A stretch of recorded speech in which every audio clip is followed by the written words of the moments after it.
Salam, hər vaxtınız xeyirli olsun, dəyərli abituriyentlər. Ümidvaram ki, hər biriniz yaxşısınız. Şagirdlər yığılsın, birazdan başlayarıq inşallah.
Aha.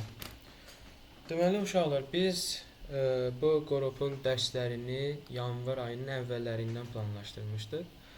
Sizə də elə məlumat vermişdik. Sadəcə olaraq kəskin infeksiyaya yoluxdum. Tənəffüs orqanları ciddi şəkildə, yəni nəzarətdə olmasaydı sıradan çıxacaqdı və dərsimiz bir müddət ertələndi. Deməli, inşallah bu gün ayın neçəsidir? Yanvar ayının 25-idir. İlk dərsi bu günə planlaşdırdıq. Ümidvaram ki, məni başa düşürsüz yəqin ki, çünki özünüzü qoruyun uşaqlar. Sağlamlıq hər şeydən öncə gəlir. Şükür Allaha ki, indi yaxşıyam. İndi dərslərimizə davam edə bilərik. Deməli uşaqlar, ilk öncə özümü sizə tanıdım. Mən Quluzadə Coşqun, fizika müəllimiyəm. Bu kampaniyanın yaradıcısında, yəni baş yaradıcısıyam. Bakı Dövlət Universitetində magistr tələbəsiyəm. Həmçinin Azərbaycan Dövlət Pedaqoji Universitetinin fizika müəllimliyinin bakalavr dərəcəsini bitirmişəm. Hər birinizə tələbəlik arzu edirəm uşaqlar. Yəni tələbəlik çox gözəl bir hissdir, bir yaşamdır, bir sevincdir. Söz yox, çətinlikləri də var. Yəni mən demirəm tələbə olduqdan sonra hər şey yaxşı olacaq. Elə bir şey yoxdur. Amma ki, tələbə olduqdan sonra sizə o yaranan çətinliklər də sizə xoş görsənəcək. Yəni sizə ləzzət eləyəcək, belə deyim. Hazırda semestr imtahanları vaxtıdır. İnanın ki, uşaqlar, inşallah hər birinizə nəsib olsun. Allah sizə nəsib eləsin tələbəlikləri. Yəni həyatınızın ən gözəl illəri, ən gözəl çağları demək olar ki, tələbəlik illəri olacaq.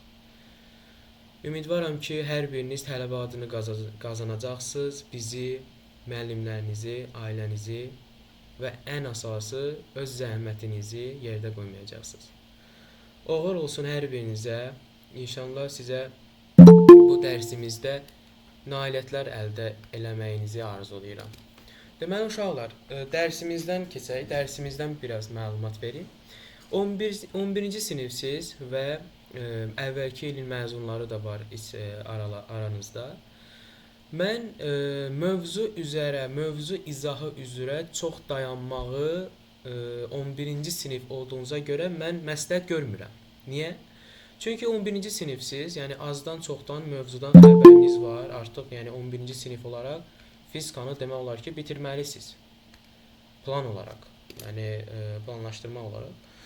Mənim metodum belədir ki, suallar üzrə mövzunu başa düşmək. Hansı ki, qəbula düşə biləcək və düşmə ehtimalı olan və əvvəlki ilin qəbullarına düşən suallardan ibarət hər mövzu üzrə 20-30 dənəlik bir sualdır. Və həmin suallar üzrə biz işlədikcə, öz təcrübəmizi artırdıqca demək olar ki, mövzu izahı başa düşülür. Əgər siz 10-cu sinif olsaydı, okey, yəni biz mövzu izahını bir gün mövzu izahına həsr edib, bir günümüzü isə test izahına həsr edərik. Amma bizim vaxtımız məhdud olduğuna görə biz suallar üzrə işləyəcəyik. Yəni ikili avantajlı bir sistem yaratmışıq, belə deyim də. Yəni suallar ki, hansı? Təsəvvür edin ki, uşaqlar, abituriyent sual işləmir, ancaq fikrini verib nəzəriyyəyə. Hər birimiz də bildiyimizə görə, yəni nəzəriyyədə olan suallar, qəbula düşən suallar, yəni praktikası çox olan şagird qəbulda gedir 27, 28, 29, 30 dənə düz yazır. Amma sırf nəzəriyyəyə fokuslanan, yəni nəzəriyyəyə üstünlük verən şagird praktikası az olduğuna görə, yəni təcrübəsi az olduğuna görə gedir az yazır. Yəni bunu canlı şahidi biz olmuşuq dəfələrcə, illərcə bu sistemdəyik. Ona görə də indi başlayacağıq. Uşaqlar yığılsın, hələ ki gələnlər var. Aha, ümidvaram ki, yaxşı olacaq. Və sualları izah eləyəndə, mövzunu izah eləyəndə kim nəyi başa düşmürsə, səsi açıb aydın şəkildə öz sualını verə bilər. Salam.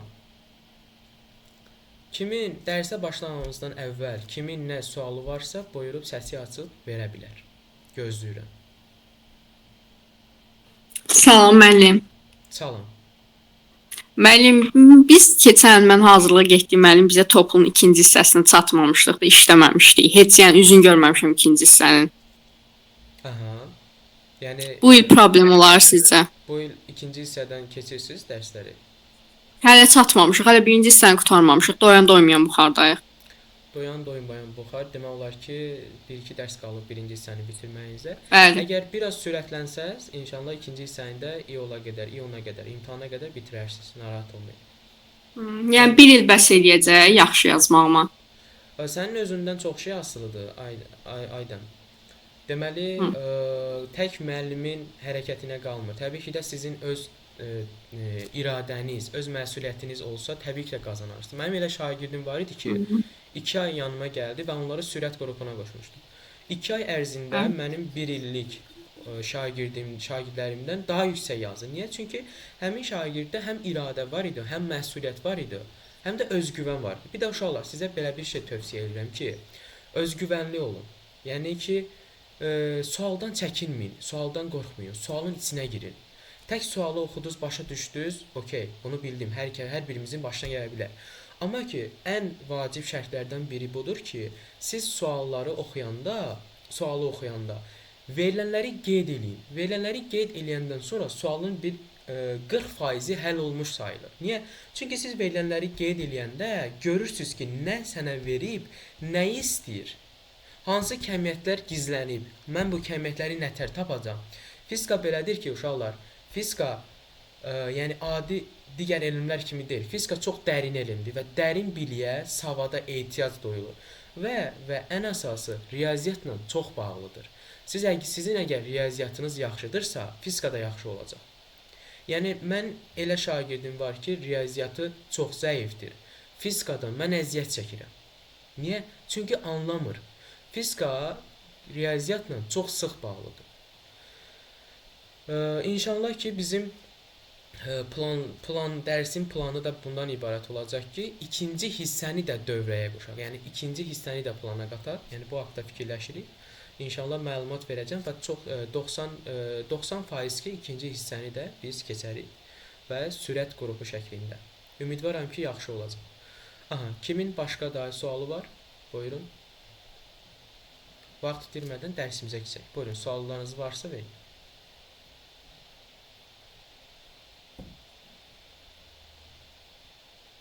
Dərsimiz 1 saat yarım, 2 saat ərzində.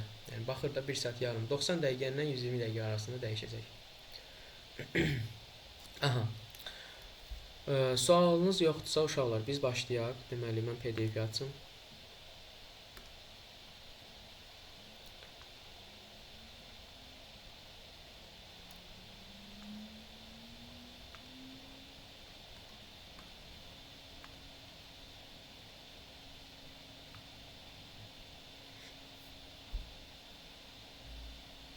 Buraxılış ərəfəsində sizə məlumat verəcəm. Ona əsasən planımız var. Narahat olmayın. Aha, ekran açıldı uşaqlar.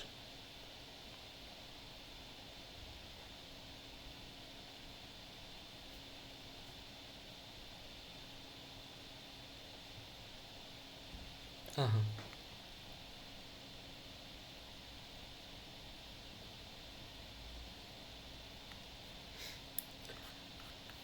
Deməli uşaqlar, biz birinci ilk dərsimizi mən düz xətliyə həsr eləmək istəyirəm. Niyə? Çünki bəzi şagirdlər düşünür ki, bəzi abituriyentlər düşünür ki, düz xətli bölməsi fizikanın ilk bölməsi olduğuna görə məlumat verəcəm, narahat olmayın. Düz xətli bölməsi fizikanın ilk bölməsi olduğuna görə çox sadədir və mən bunu yazacağam. Çox təəssüf ki, uşaqlar, belə deyil. Abituriyentlər qəbul imtahanına gedəndə düz xətlidən o qədər belə arxain yanaşırlar ki, o qədər testləri belə göz ardı işləyirlər ki, qəbulda onların qabağına çıxa biləcək sual tiplərini görəndə mat qalırlar. Niyə? Çünki dərindən mənimsəməyiblər, dərindən öyrənməyiblər. Düz xətli nə qədər asan görsənsə də, bir o qədər çətin bölmədir və fizikanın ən dərin bölmələrindən biridir. Aha. Deməli uşaqlar, abituriyentlərin ən çox, yəni şagirdlərin ən çox qarışdırdığı hissələrdən biri bir saniyə, burada dəhlizdə gözləyənlər var. Onları qəbul eləyək, sonra başlayaq. Aha. Yəni şagirdlərin ən çox qarışdırdığı hissələrdən biri düz xətli bölməsində nisbi sürət və hərəkətin nisbiliyidir. Hər ikisi sürətlə bağlı olduğuna görə uşaqlar burada çox qarışırlar. İndi gəl onlara bir dənə aydın izah verim və birmənalı olaraq beyninizdə həkk edin. Bundan sonra nisbi sürət və hərəkətin nisbiliyi deyəndə nə başa düşülür? Onları inşallah birmənalı olaraq yaddan çıxar. İndi mən bunları silim, başlayaq.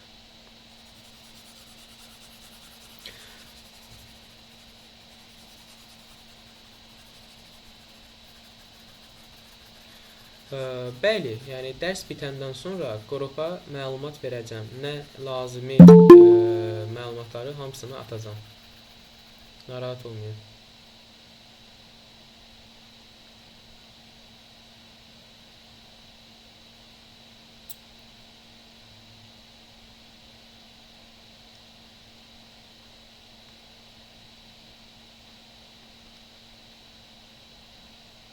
Uşaqlar, mən hər dəfə çıxıb şagirdləri məcbur dəvət eləməliyəm deyə dərsimizin effekti artır.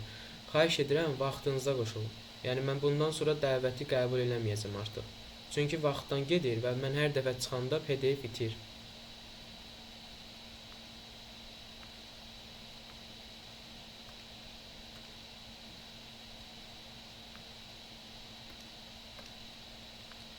Yəni vaxtında link atmışam, sizə zəhmət olmasa vaxtında qoşulun. Aha. Başladıq, ya Allah.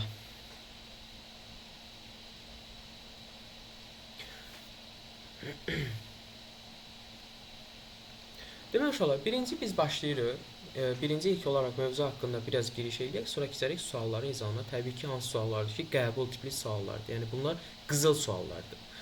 Birinci uşaqlar, başlayırıq hərəkətin nisbiliyi, hansı ki, abituriyentlər bu bölmədə, bu sahədə çox çətinlik çəkirlər. Hərəkətin nisbiliyi. Hərəkətin nisbiliyi ilə bir də var bizdə hansı nisbi sürət anlayışı. Bir bu anlayış var. Bir də var nisbi sürət anlayışı. Nədir bu iki anlayış? Deməli uşaqlar, fərz eləyək ki, birinci başlayaq. Hərəkətin nisbiliyindən. Hərəkətin nisbiliyi. Uşaqlar, hərəkətin nisbiliyi, tutaq ki, belə düşünək. Ən çox platformalı suallar düşür. Hər biriniz, təbii ki də eskalatora minmisiniz. Mən burada bir dənə eskalator çəkirəm. Eskalatora minmisiniz. Aha. Fərz eləyin ki, eskalator yuxarı doğru hərəkət edir. Tutaq ki, deyim ki, eskalatorun sürəti və eskalator bərabərdir 15 metr bölünsün saniyədir. Və hansı tərəfə yuxarı doğru hərəkət edir. Və eskalatorun üzərinə çıxan sərnişin, yəni tutaq ki, bu sərnişindir. Eskalatorun üzərinə çıxan sərnişin çıxır və dayanır. Özü hərəkət eləmir. Bu zaman yerdə qalan biri, məsəl üçün mən burada qalmışam, tutaq ki, bura deyirəm yerdir. Yerdə qalan biri bu sərnişinin sürətini mən yazıram ki, V yer, yəni yerlə bağlı bu sərnişinin sürəti eskalatorun sürəti ilə üstəgəl sərnişinin sürətinin cəmi olacaq. Təbii ki də əgər sərnişin eskalatorun üzərində dayanıbsa, onda onun sürəti sıfıra bərabərdir. Niyə? Çünki hərəkət eləmir. Onda yerdə qalan bir insan eskalatorun üzərindəki bu şəxsin sürətini sadəcə eskalatorun öz sürəti, yəni 15 metr bölü saniyə olaraq görəcək. Bu birinci yanaşma. Təkrar edirəm birinci yanaşmanı. Deməli, əgər sərnişin eskalatorun üzərinə çıxıbsa və hərəkətsiz dayanıbsa və sadəcə eskalator onu yuxarı qaldırırsa, bu zaman onun yerlə bağlı hesablama sistemində sürəti. Uşaqlar, ilk öncə gəlin bu yerlə bağlı hesablama sürəti nə deməkdir? Yerlə bağlı hesablama sürətini siz üzərindən xətt çəkirsiniz, yazırsınız ki, yerdə qalan bir insan. Yəni, tutaq ki, siz yerdə qalmısınız, eskalatorun üzərində qalan bir insanın sürətini müəyyən eləmək istəyirsiniz. Əgər hərəkət etmirsə o şəxs, sadəcə onun sürəti eskalatorun sürətinə bərabər olacaq. Yox, adam eskalatora minir. Eskalator bunu yuxarı qaldırır. Amma deyir ki, mən tələsirəm. Mən sadəcə bu sürətdən qane deyiləm. Bu zaman eskalatorun üzərindən minən şəxs, yəni qalan şəxsin sürəti, yazıram bura, şəxsin sürəti bərabərdir 10-dur. Tutaq ki, bu eskalator bunu 15 metr bölü saniyə sürətlə yuxarı qaldırır. Bu adam da tələsir, bu da özü yeriyir. Pilləkənləri yeriyə çıxır. Halbuki eskalator bunu yuxarı qaldırır. Bu zaman yerdə qalan adam eskalatora minmiş adamın sürətini həm eskalatorun sürəti ilə, həm də adamın sürətinin cəmi kimi başa düşəcək. Yəni 15 üstəgəl 10. Bu da eləyəcək 25. Aydın oldu? Oldu 25 metr bölü saniyə. Bu bizim ikinci halımızdır. Bir də var bizim üçüncü halımız uşaqlar. Deməli, üçüncü halımız nədir? Fərz eləyək ki, eskalator bu səfər sağa yox, yəni yuxarı yox, aşağı doğru hərəkət edir. Bu zaman eskalatora minən adam yuxarı gedir. Fərz eləyin ki, belə düşünək də, eskalator əslində ikili olmalıdır. Biri yuxarı qaldırır cəmaatı, biri də aşağı endirir, düzdür? İndi bu adam aşağı endirən aşağı düşmək istəyir, düzdür? Görür ki, adam çoxdur, minir yuxarıya gedəndə. Yuxarıya gedəndə minir, amma bu aşağı düşməlidir. Və bu aşağı düşməlidir. Bu zaman fərz eləyək ki, eskalatorun sürəti, eskalator aşağıya doğru 20 metr bölünsün saniyə sürətlə aşağı düşür. Amma sərnişin 15 metr bölünsün saniyə sürətlə yuxarı qalxır.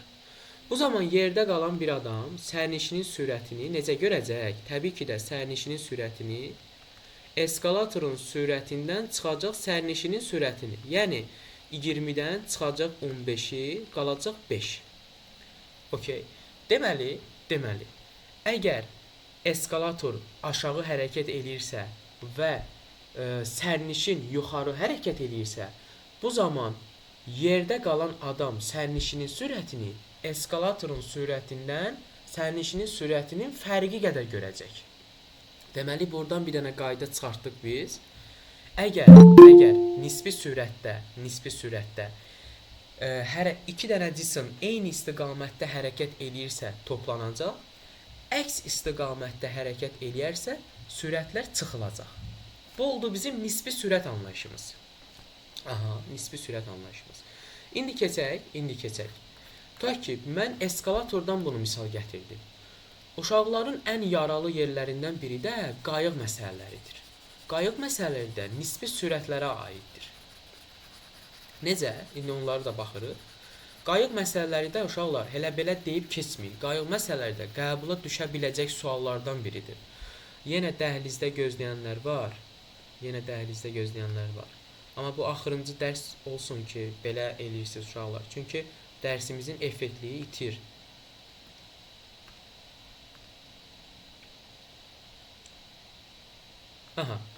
İndi keçirik qayıq məsələlərinə. Ta ki, qayıq məsələləri necədir? Onları izah eləyəcəm. Bu nisbi sürət anlayışıdır. Bu da eskalator məsələləri kimidir. Fərz edin ki, uşaqlar, siz sahildəsiniz. Məsəl üçün, deyim ki, bu çaydır. Belə bir çaydır. Bu çayın içində bir dənə qayıq hərəkət edir. Yəni, bu çayın içində bir dənə qayıq var. Şəkil çəkmə qabiliyyətim biraz o qədər də yaxşı deyil uşaqlar. Yəqin başa düşürsünüz. Bu qayıqdır. Qayıq, yazıram bura, qayığın sürətinə deyirəm V qayıq. Tutaq ki, qayıq suyun içində 10 metr bölünsün saniyə sürətlə hərəkət edir. Çayın sürəti, bir də uşaqlar, çayın öz axma sürəti var da, düzdür? Yəni, çayın da öz axın sürəti var. Çayın sürətini də deyirəm, tutaq ki, 5 metr bölünsün saniyə. Burada sahildir. İndi biraz təsərrüfünü canlarsınız. Bu da sahildir. Siz də sahildə əyləşmisiniz. Deməli, uşaqlar, iki hal var. İki halımız var. Hansı haldır? Birinci hal. Əgər qayıq, bax, diqqətlə qulaq asın. Əgər qayıq çayın axın istiqamətində, mən çayın axın istiqamətini sağa götürürəm.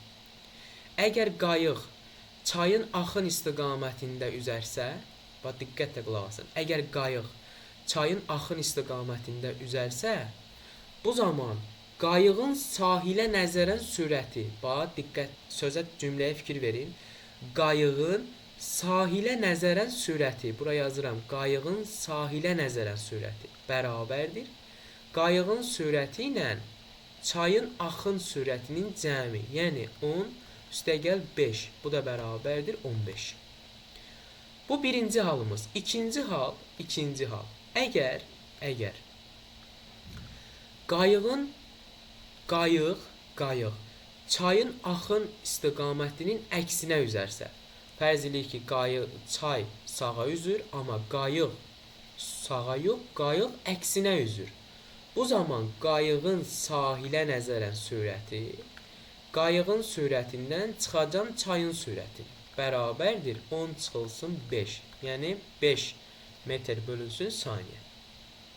Bax, yenə bunu aydınlaşdırıram, xırdalayıram. Qayığın sahilə nəzərən sürəti nə deməkdir? Fərz elə ki, sən sahildə oturmuşsan skamyada və çaya, tutaq ki, dənizə baxırsan və yaxud dəniz demək çaya baxırsan. Sən qayığın sürətini, əgər axın istiqamətində üzərsə, sürətlərin toplayacaqsan, o qədər sürətlə görəcəksən. Yox, sən dayanmısan sahildə, çay sağa axır, amma qayıq arxaya gedir. Yəni, onun əksi istiqamətində hərəkət edir. Bu zaman sən qayığın sürətini sürətlər fərqi qədər görəcəksən. Yəni 5 metr bölünsün saniyə olaraq görəcəksən. Aydın oldu uşaqlar, qayıq məsələləri. Kimin sualı varsa səsi açıb deyə bilər. Yəni isti müzakirə eləyək. İndi sualların izahına keçəcəyik. Nə vaxt bir təkrarlaya bilərsiniz? Necə? yazılanı. İki yazılanı bir de tekrarlayabilirsiniz. İstikamətini. Başa düşmədim. Biraz aydın danışa bilərsiniz? Eşitmirəm. İkinci yazılanı bir de tekrar edebilirsiniz. Qayığın sahilə nəzərən. Ay sağ ol. Aha, deməli, uşaqlar, iki halımız var bizim. Birinci halımız, əgər qayıq çayın axın istiqamətində hərəkət eləyərsə, bax diqqətli olun. Əgər qayıq çayın axın istiqamətində, çayın axın istiqaməti mən götürürəm sağa və qayıq da sağa hərəkət eləyərsə, yəni çayın axın istiqamətində hərəkət eləyərsə, bu zaman qayığın sahilə nəzərən sürəti qayığın öz sürəti ilə çayın öz sürətinin cəminə bərabərdir. Yox, əgər qayıq çayın axın istiqamətinin əksinə hərəkət edərsə, dedik ki, çay sağa hərəkət edir, amma qayıq axının əksinə hərəkət edərsə, bu zaman qayığın sürətindən çayın sürətini çıxmalıyam. Qayığın sahilə nəzərən sürətini tapmaq üçün qayığın öz sürətindən çayın öz sürətini çıxmalıyam. Aydın oldu? Aha. Bu da bizim uşaqlar oldu qayıq məsələləri. Deməli bu hərəkətin nisbiliyidir. Buradan belə bir qayda olaraq özümüz çıxardırıq ki, əgər hərəkətin nisbiliyində, əgər cisimlər bir istiqamətdə hərəkət eləyirsə, onda onun yekun sürətini tapmaq üçün mən həmin sürətləri toplamalıyam. Yox, əgər əks istiqamətdə hərəkət eləyərsə, bu zaman onların yekun sürətini tapmaq üçün bir-birindən çıxmalıyam. Bu hərəkətin nisbiliyidir. Bunu qarışdırmayın. Həkk eləyin beyninizdə. İndi keçirik uşaqlar nisbi sürətə. Bax, hərəkətin nisbiliyidir mən danışan. Mən danışan bölmə hərəkətin nisbiliyidir. Nəyi anlamadın tam olaraq?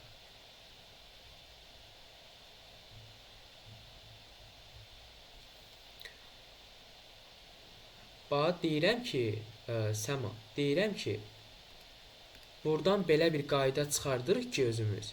Əgər, bax dedik ki, qayıq da sağa, çayın axın istiqaməti də sağa olsa, yəni hər ikisi eyni istiqamət olsa, onda qayığın sahilə nəzərən sürəti toplanılır.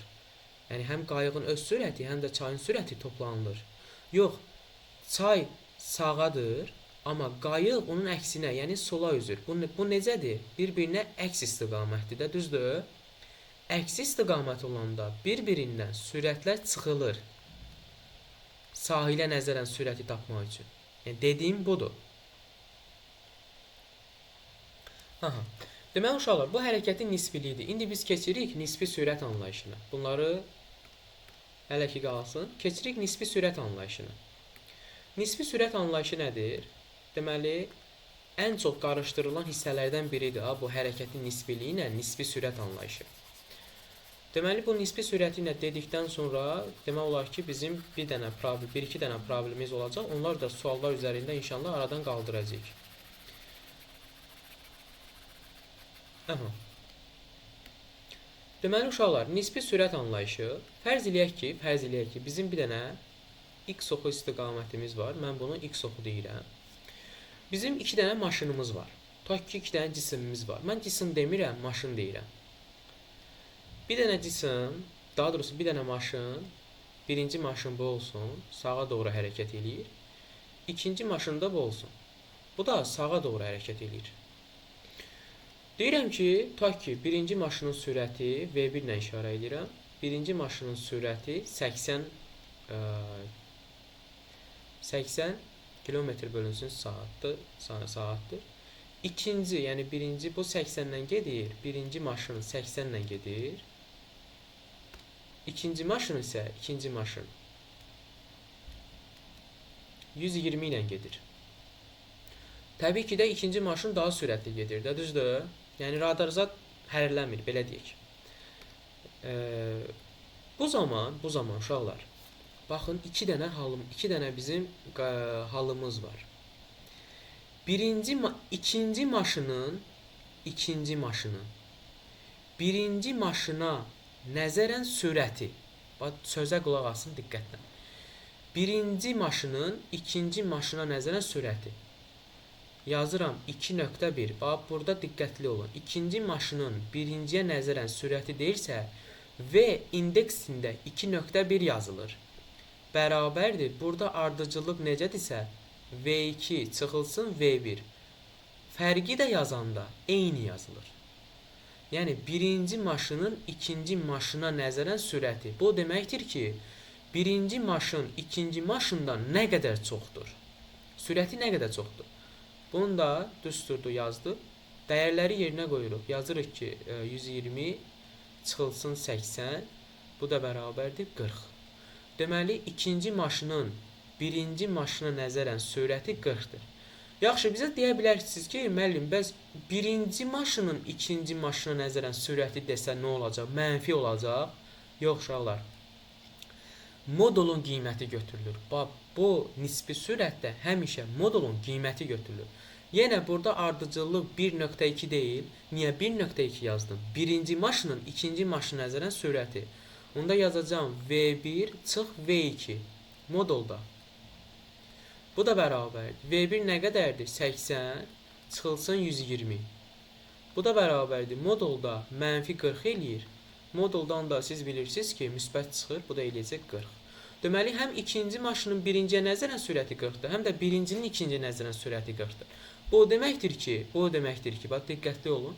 Bu deməkdir ki, ikinci maşın birinci maşından 40 km/saat sürətlə daha çox sürətli gedir də. Yəni göründüyü kimi bu 120 ilə gedir, bu isə 80 ilə gedir. Aha, onda ikinci maşının birinciyə nəzərən sürəti 120-dən 80-i çıxacam 40. Yəni fərq nə qədərdir? Ta ki mənim maşınım var. Ta ki indi buradakı adlardan biri random atıram, Nuray. Norayın maşını var. Nora 120 ilə gedir. Mənim maşınım köhnədir, mən 80 ilə gedirəm. Nuray məndən nə qədər sürət çox gedir? Təbii ki də 40. Bərabər sürətli hərəkətdə.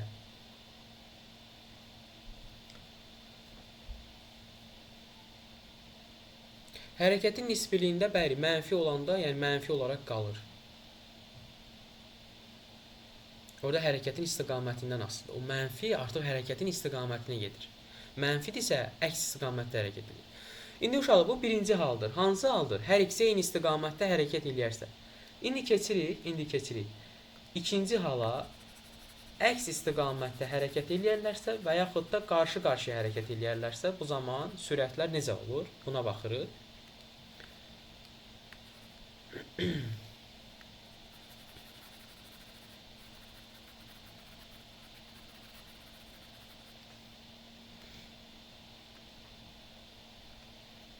Deməli uşaqlar, fərz edək ki, yenə bizim 2 dənə maşınımız var. Bu bizim magistral yolumuzdur. 2 dənə maşınımız. Birinci maşınım elə yenə eyni çəkirəm. Birinci maşınım budur. Belə çəkməyim. Aha, ikinci maşınım da budur. Və deyirəm ki, birinci maşın, daha doğrusu bu ikinci maşın. İkinci maşın x oxu istiqamətində, yəni sağa hərəkət eləyir. Deyirəm ki, bunun sürəti yenə bərabərdir, ta ki deyirəm 100-dür. Bu 100 ilə sağa doğru hərəkət edir. Amma birinci maşınım isə, 50 ilə 50 km/saatla ta ki geriyə hərəkət edir. Yazıram V1 bərabərdir 50.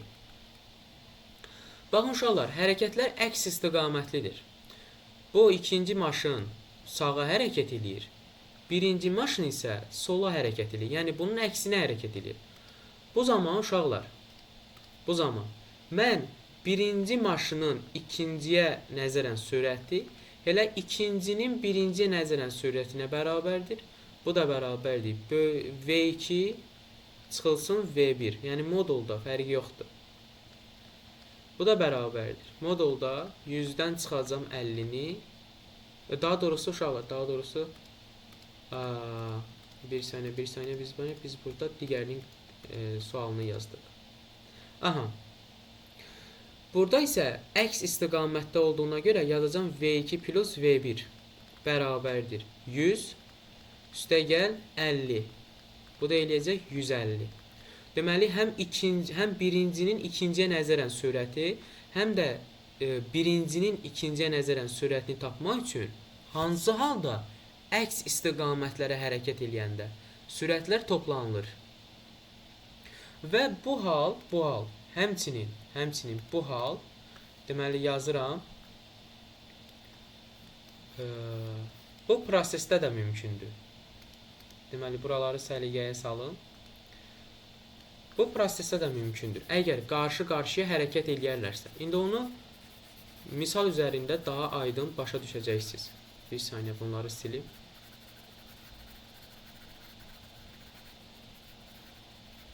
Aha. Fərz eləyək ki, bizim 2 dənə maşınımız var. Bu bizim magistral yolumuzdur. X yolu. 2 dənə maşınımız var. Birinci maşın, deyim, bu da mənim ikinci maşınım. Və deyirəm ki, birinci maşın sağa hərəkət eləyir, ikinci maşın isə buna doğru hərəkət eləyir. Deyirəm ki, indi buna V1 ya da V2 deyirəm, qarışdırmayın. V2 bərabərdir ta ki 100 ilə əksə gəlir, yəni onun üstünə gedir. V1 bərabərdir 70 ilə bu sağa gedir bu maşın. Bu isə sola gedir.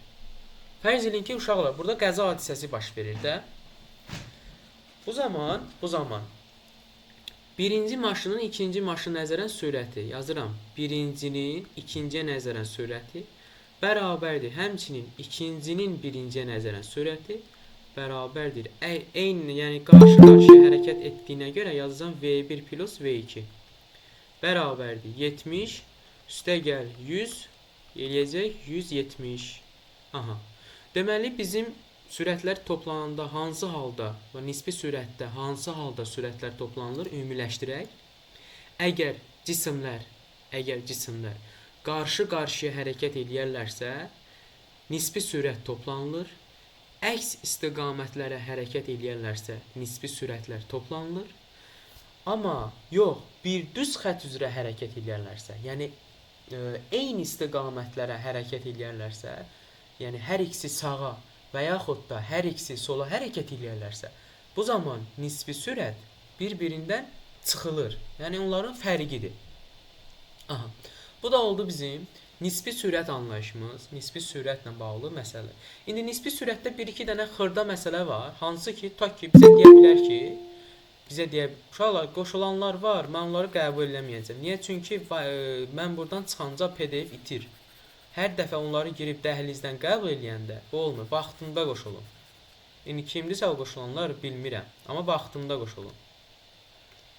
Deməli, fərz eləyək ki, uşaqlar, bizim belə istiqamətdə 2 dənə cisimimiz var. Birincinin sürəti V1, ikincinin sürəti V2-dir və bunlar bir-birinə 90 dərəcə bucaq altında hərəkət eləyir. Fərz eləyək ki, indi necə təsəvvür edirsiniz? Fərz eləyək ki, iki dənə cisim Bakıdadır, yəni 2 maşın da Bakıdadır. Birinci maşın şimala doğru gedir, ikinci maşın isə qərbə doğru gedir. Yəni, onlar arasındakı bucaq 90 dərəcə olacaq da təsəvvür eləyin. Bu zaman uşaqlar, mən bunların bir-birinə nəzərən sürətini tapmaq üçün, yəni V1.2 bərabərdir V2.1. Bu da Pifaqor teoremi. Birincinin sürətinin kvadratı üstəgəl ikincinin sürətinin kvadratı ilə tapılacaq. Bu mənim 4-cü halımdır.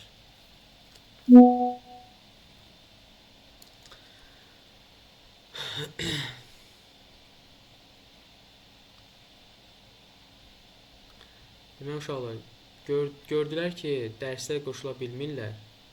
O yığmağa başladılar. Mən də məcburiyyətdən onları qəbul eləməliyəm deyə dərsimiz yenə belə PDF etdi. İndi gələcək, narahat olmayın. Aha, bu bizim 4-cü halımızdır.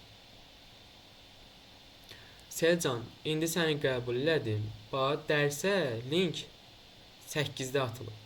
Xahiş edirik, dərsə vaxtında qoşulun. Dərsin keyfiyyəti. Mən girə bilmədim, ona görə geç girdim. Üstünə basıram, link qəbul olunmurdu. Aydındır. Aha. Bu oldu bizim 4-cü halımız. İndi 5-ci halımız da var. Yəni bunlar 2 dənə cisim 90 dərəcə bucaq altında deyil, 90 dərəcədən böyük, yəni müəyyən bir alfa bucağı kör bucaq altında birləşirlər. Fərz elə ki, onun şəklini çəkirəm. Tutaq ki, bu mənim V1, bu da mənim V2 sürətimdir və bu da alfa bucağıdır. Bu zaman mən bunların bir-birinə nəzərən sürətini tapmaq üçün V1.2 bərabərdir V2.1. Burada fərqi yoxdur. Onda uşaqlar, burada biraz trigonometrik anlayışınız olmalıdır. Hansı ki, kosinoslar teoremindən getməliyik burada. Dərsə ilk başlamamızdan əvvəldə mən demişdim ki, fizika riyaziyyatla çox sıx bağlıdır. İndi kosinoslar teoremini burada tətbiq eləyəcəyik. Deməli, kök altında V1-in kvadratı, üstəgən V2-nin kvadratı, çıxılsın 2 V1 V2 kosinus alfa. Düstur, o ilə tapılacaq. Məsəl üçün, alfanı mənə 120 dərəcədə verə bilər və yaxud da 150 dərəcədə verə bilər. Onu da artıq pi bölü 2 yanaşması ilə gedə bilərsiniz. O riyaziyyatın işidir, fizika deyil. Bu da oldu uşaqlar, mənim nisbi sürətimlə bağlı olan 5 halım. Deməli, nisbi sürət anlayışını aradan qaldırdıq. İndi uşaqlar, mən keçirəm. Hansı ki, sizlər üçün hazırladığım xüsusi bir suallardan ibarət bir PDF-dir və o suallarda biz o sualları hamısını işlədikdən sonra demək olar ki, düzxətli dərsi aradan qalxacaq. Və qəbula çıxa biləcək, sizin qarşınıza çıxa biləcək tipli suallardır onlar. Sırf qəbul tipli suallardır. İndi onların izahına baxırıq. Deməli, bu belə tipli suallar həmişə ekranı görürsünüz uşaqlar. Yəni, sualı görürsünüz ortada. Deməli, uşaqlar, belə tipli suallar həmişə abituriyentlərə çox belə qəribə gələn suallardır. Deyir ki, bəs burada alfa bucağı var, mən tangens, mən nətəri yazım, neyniyim? Demək uşaqlar, bunun sadə bir yolu var, sadə izahı var, diqqətlə qulaq asın. Mənə birinci oxuyuram sualı. Fizika məsələsi görəndə həmişə sualı axıra qədər oxuyun. Sizə nə verir? Mən olsam, mən bu sualı necə işləyərəm? Diqqətli olun. Cismin yer dəyişməsinin proyeksiyasının zamandan asılı qrafikində alfa bucağının tangensi hansı fiziki kəmiyyəti təyin edir? Baxın, diqqətli olun uşaqlar. Mən riyaziyyatdan bilirəm. Birinci bu qrafikdən mən bucağın tangensini təyin eləməliyəm. Neynirəm? Mən ilk öncə buradan bir dənə bura düz xət endirirəm. Qırıq xət endirdim. Düz xət endirirəm. Baxın uşaqlar, bura əgər SX-dirsə, onda bu xəttə paraleldir də. Onda bu hissədə məndə olacaq SX. Oxşarlıqdır da uşaqlar, SX olacaq. Onda bu hissədə T-dir də məndə, düz deyil. Sağ ol. Və mən riyaziyyatdan bilirəm ki, əgər bucağın tangensini tapmaq üçün, yəni mən buradan tangens alfanı tapmaq üçün, tangens alfa qarşı katetin, bu düzbucaqlı üçbucaq əmələ gəldi də, qarşı katetin bitişik katetə olan nisbətidir. Qarşı katet nədir? Yəni bu bucağın qarşısında qalan tərəf hansıdır? SX. Bitişik tərəf hansıdır? T. Onda yazacağım SX bölünsün T. Düzdür? Sağ. Onda məndən bu SX böl T nədir? Hansı kəmiyyətin açılışıdır? Təbii ki də sürətin proyeksiyası Vx bərabərdir SX bölünsün T. Fizikanın təməl düsturu. Yəni təməl düsturu dediyim yəni ilk düsturlarından biri. Vx bərabərdir SX böl T. Və indeksində x olmalıdır. Niyə? Çünki burada proyeksiyanın yer dəyişmənin proyeksiyasıdır. Cavabımız olacaq sürətin proyeksiyası, yəni Y variantı. Sual kiməsə aydın deyilsə, səsi açıb deyə bilər uşaqlar. Yəni bu müzakirədir. Və qrupda dərsə yenə qoşulanlar var, mən onları qəbul eləməyəcəm artıq. Dərsdən artıq nə qədər keçib? 46 dəqiqə keçib dərsdən. Belə şey olar, dərsə hörmətsizlikdir bu. Birinci sual ki, aydın oldu hamıya. Keçirik Keçirik. İkinci suala. Deməli mən buranı silim. Aha.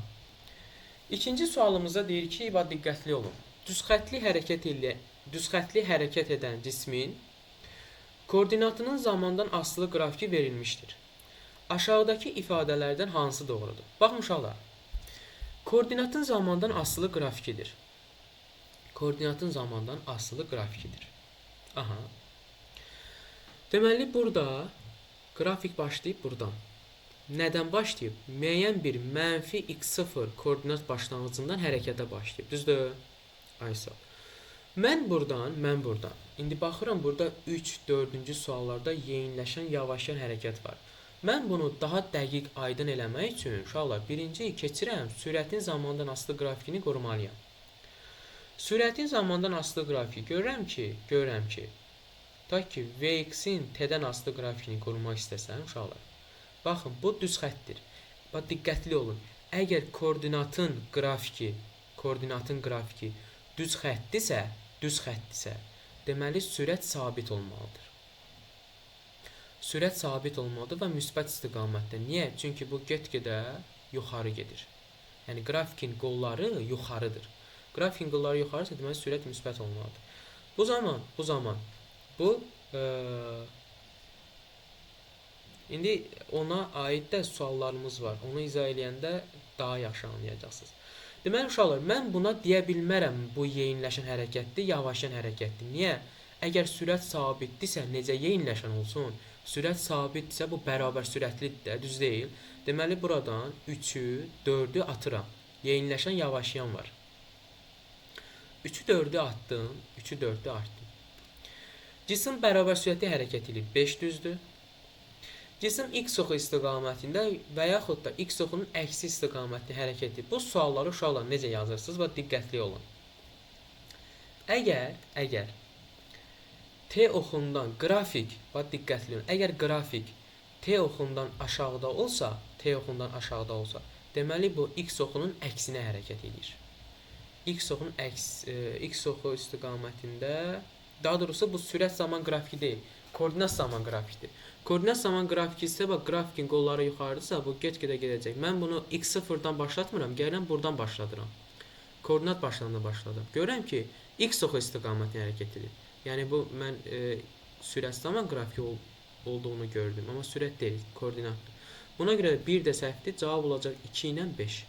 Yəni Y variantı. Bax yenə izah edirəm, diqqətli olun.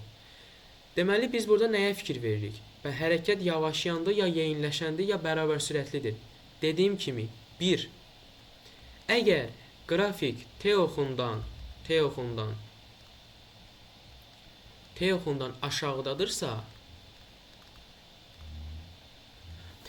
aşağıdadırsa və xətti asılıdırsa, koordinatın qrafiki xətti asılıdırsa, bu zaman hərəkət bərabər sürətlidir. 5-ci variantı götürürük və x oxu istiqamətində və yaxud da x oxunun əksinə. Baxın uşaqlar, burada qrafikdir. Düzdür? İndi bu müəyyən bir x0-dan hərəkətə başlayıb da. Mən bu qrafiki olduğu kimi gətirib koordinat başlanğıcından qoya bilərəm də, düzdür? Qoya bilərəm. Niyə? Burada sadəcə fərq bir dənə x0 olacaq. Qoya bilirəmsə, deməli bu x oxu istiqamətində hərəkət edir. Əgər qrafik belə olsaydı, baxın, x-in t-dən asılılığı belə olsaydı, mənfi x0-dan hərəkətə başlayıb belə olsaydı, okey, mən sizlə razıyam. Deyərdim ki, cisim x oxunun əksinə hərəkət edir. Amma burada isə x oxu istiqaməti hərəkət edir. Cavab oldu Y variantı. Keçirik növbəti suala. Üçüncü sual. Üçüncü sual yenə koordinatın zamandan asılı qrafikinə bağlı bir məsələdir. Deyir ki, iki cismin koordinatının zamandan asılı qrafikləri verilmişdir. 5-ci saniyənin sonunda bu cisimlər arasındakı məsafəni təyin edin. Baxın uşaqlar, 5-ci saniyə haradır? Bax bura. 5-ci saniyədə mənim birinci cismin koordinatı birinci cismin koordinatı. Yəni son koordinatı hardadır? Baxın, 5-ci saniyənin sonunda birinci cisim son koordinatı 20-dədir. Yazıram. X1 bərabərdir, son koordinatı 20-dədir. İkinci cisim isə hardadır? Baxın, ikinci cisim 5-ci saniyədə 10-dan düşüb 5-ə. Deməli, ikinci cismin də koordinatı, son koordinatı 5-dir. Düzdür? Ay sağ ol. Onda mən bu cisimlər arasındakı məsafəni tapmaq üçün, bir-birindən çıxacam. Məsələn, bilin ki, Sx ilə onları ifadə edirəm. Sx bərabərdir, x1 çıxılsın, x2. Bu da eləyəcək, 20-dən də 5 çıxacam, cavab eləyəcək 15 metr. Yəni, Y variantı. Baxın, bu sual belə ola bilər. Yəni, necə ola bilər? Bunun başqa alternativləri də sizə deyim. Yəni, qarşınıza çıxa biləcək başqa alternativlər. Bax, diqqətli olun. Bu. Hər iki qrafik. Bunu yazıram bura. Aha, izah edirəm, diqqətli olun. Baxın, uşaqlar. Əgər mən bunu bir-birindən çıxdım bunları, məsafəni tapmaq üçün. Hansı halda çıxdım? Bax, deyirəm, yadda saxlayın. Əgər hər iki qrafik T oxundan yuxarıda olsa və ya hər ikisi T oxundan aşağıda olsa, məsafə çıxılır. Yəni, məsafəni tapmaq üçün bir-birindən çıxmalıyam. Qısa yazıram, çıxılır. Bu, birinci hal üçün, yəni məndən tələb olunan haldır. İkinci hal isə, əgər qrafiklərdən biri, yazıram ki, əgər qrafiklərdən biri yuxarıda, digəri aşağıdadırsa,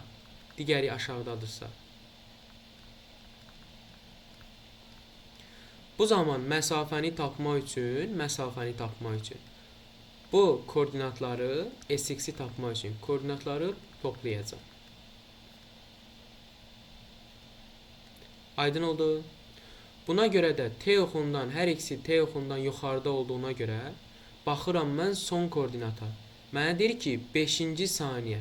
5-ci saniyə haradır? Bura düşür. 5-ci saniyədə birinci cismim son koordinatı olub 20. İkinci cismim isə başlanğıcı 10-dadır. 5 saniyədən sonra düşüb 5-ə. Yəni, bura düşüb. Baxın, sonu götürürəm də, o son nöqtəsi buradır. Koordinatda nəzərə alınmır. Aha. İkinci cismin 5 saniyədən sonra son koordinatı 5 olur. Və T oxundan yuxarıda olduğuna görə bir-birindən çıxmalıyam. Aydın oldu?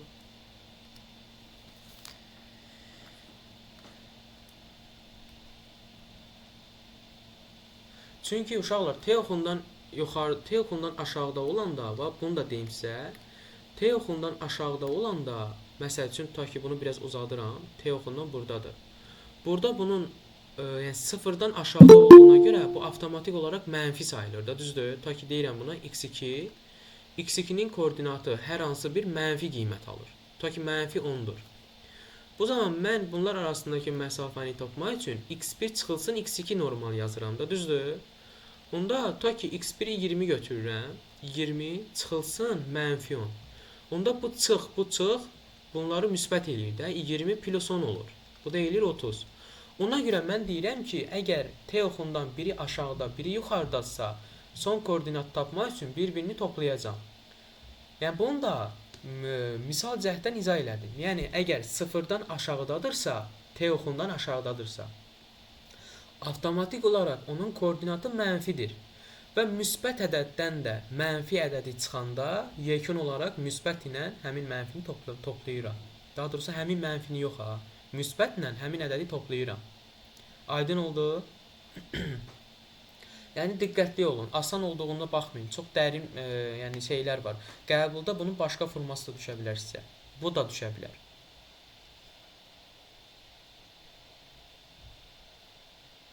İkisi də yuxarıda və aşağıda olsa, bu zaman çıxılır.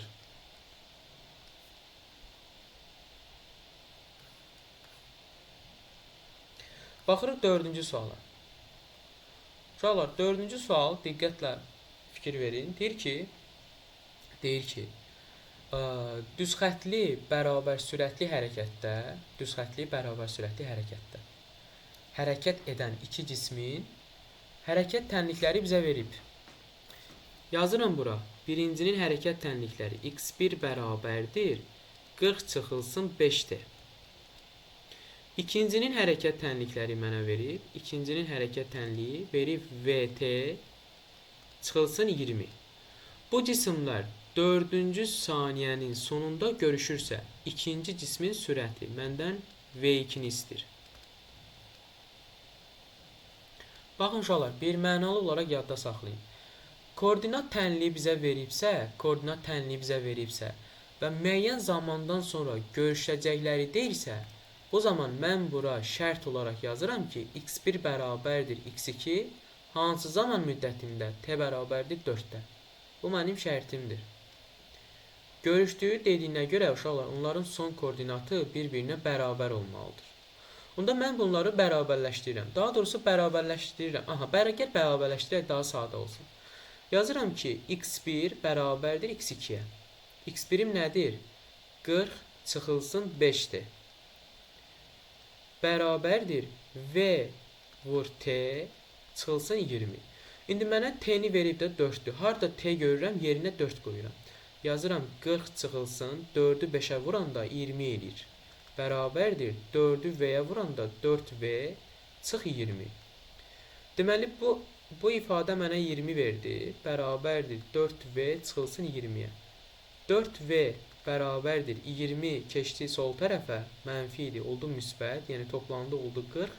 V-ni də buradan tapanda 40-ı da 4-ə böləndə cavab eləyəcək 10 metr bölünsün saniyə, yəni C variantı. Başa düşür uşaqlar, qəbula belə sual düşsə, biz öz papağımızı havaya atmalıyıq ki, belə yaxşı sual düşüb. Yəni bu orta tipli sualdır, çox da çətin, çox da asan deyil. Amma yəni dimin aktual suallarından biridir. Baxırıq 5-ci suala. Uşaqlar, 5-ci sual uşaqlarda çox çaşqınlıq yaradır. Deyirlər ki, bəs mən burada bu misalı görürlər, birinci başlayırlar qrafik çəkməyə, yer dəyişmənin zamandan asılı qrafikini çəkirlər falan. Amma elə deyil. Bunun sadə bir dənə yolu var, onu deyəcəm sizə. Birinci məsələni oxuyuruq. İlk öncə məsələni oxuyaq. OX oxu boyunca hərəkət edən, başlanğıc koordinatları eyni olan cisimlərin sürətinin proyeksiyası zamandan asılı qrafiki verilmişdir. 6-cı saniyənin sonunda bu cisimlər arasındakı məsafə 180 metr olarsa K cisminin sürəti. Baxın uşaqlar, 6-cı saniyə buradır. Bu cisimlər arasındakı məsafə mənə verib nə qədər? 180. Burada aranızda yoldaşlardan biri dedi ki, fiqurun sahəsi. Düz deyir. Haqlı olaraq. Baxın uşaqlar, biz məsafəni tapmaq üçün bu qrafiklərin əmələ gətirdiyi bu fiqurun sahəsini tapmalıyam. Bu fiqur hansıdır? Bu hardasa oxşuyur düzbucaqlıya. Düzdür? Düzbucaqlının da sahəsini tapmaq üçün bir uzunluqla enini bir-birinə vurmalıyam. Məndə n nə qədərdir? 6-dır. Düzdür? Amma uzunluq yoxdur. Buna bir dənə x deyirəm. Sıfırdan bu nöqtəyə, K nöqtəsinə qədər olan məsafə, ta ki burada bir dənə A nöqtəsi deyirəm də, A nöqtəsi deyirəm. Sıfırdan A nöqtəsi arasındakı məsafəyə x deyirəm. Sıfırdan bu nöqtəyə qədər mənfi 10-dur verib mənə. Onda yazıram ki, x, baxın uşaqlar, indi mənfi 10-dur, diqqətli olun. Məsafəni tapmaq üçün məsafə, yol həmişə müsbətdir. O zaman bu sürətin qiymətidir, sürətin, yəni qiymətidir o. Yol olaraq, məsafə olaraq isə mən onu müsbət götürməliyəm. X plus 10 vurmalıyam nəyə? 6-ya, bərabərdir 180-ə. Düzdür? Bu 6 ilə bu 180 x-lar gedir 30-a. Onda x plus 10 bərabərdir 30. X-i də buradan tapdım 20. Düzdür? Düz hesabladıq da. Hesablamanı səhvləmədik. X bərabərdir 20 metr daha doğrusu x yox, v ya. X 20 tapdıq. 20 tapdıq. Metr yox və bizə sürət dediyinə görə, yəni bu A nöqtəsindəki. Bu da olacaq 20 metr bölünsün saniyə.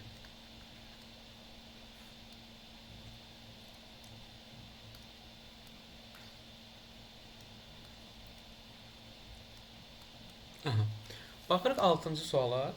Diqqətlə qulaq asın. Deyir ki, cismin sürətinin proyeksiyasının zamanı. Baxın uşaqlar, sürətin qrafikini bizə verib, yerdəyişmənin qrafikini istəyir. Mən bunu necə yazacağam?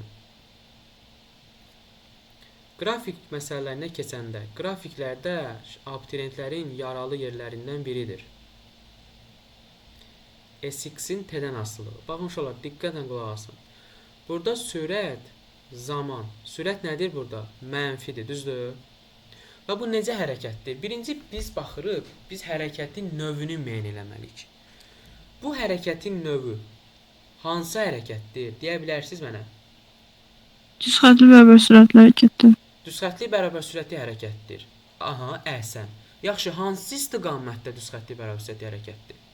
X oxu əksi istiqamətində. istiqamətdə. Ay sağ olun. X oxunun əksi istiqamətində. X oxunun əksi istiqamətində mən yerdəyişmənin qrafikini necə quracağam uşaqlar?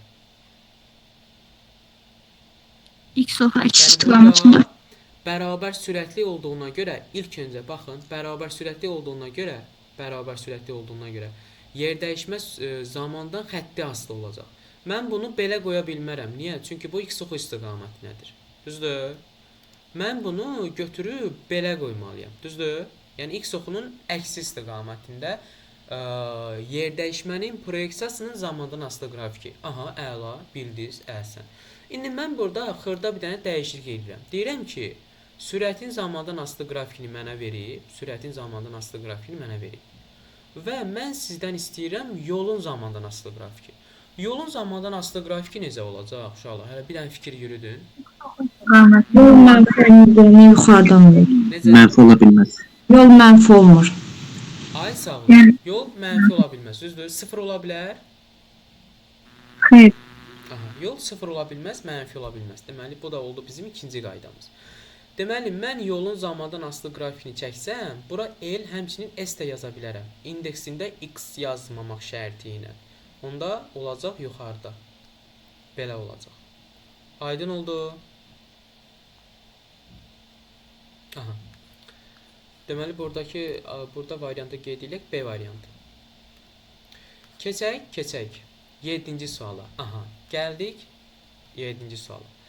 Deməli, uşaqlar deyir ki, koordinatın zamandan asıllıq qrafiki şəkildəki kimi olan cismin hərəkət müddətində istiqamətin neçə dəfə dəyişmişdir?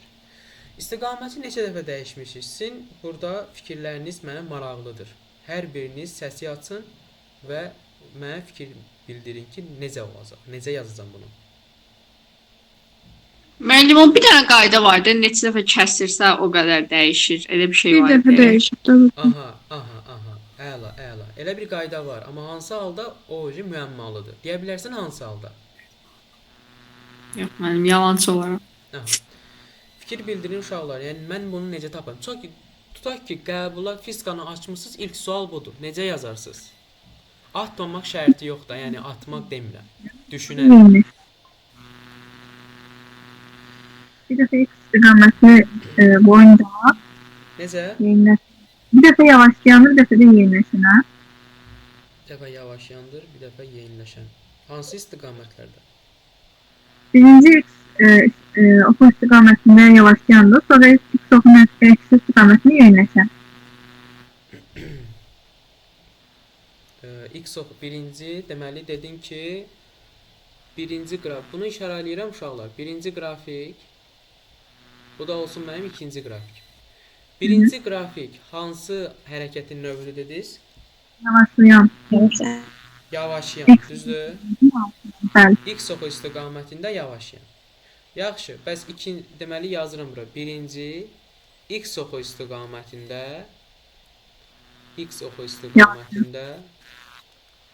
yavaşlayan.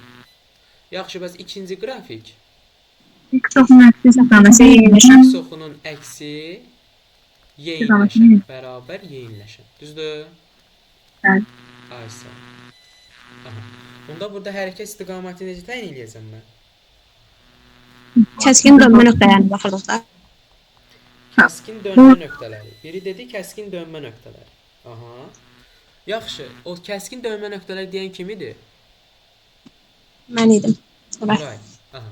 Nuray, yaxşı, təkcə Nuraya yox, ümumi qrupa sual verirəm. Yaxşı, mən burada sizə sual versəm ki, sualı belə yox, sualı dəyişirəm. Deyirəm ki, bu qrafikdə, bu hərəkət müddətində təcilin istiqaməti neçə dəfə dəyişib? Deməli, bir saniyə, siz fikirləşin, mən gəlirəm. Çay eləyim, boğazım quruyub.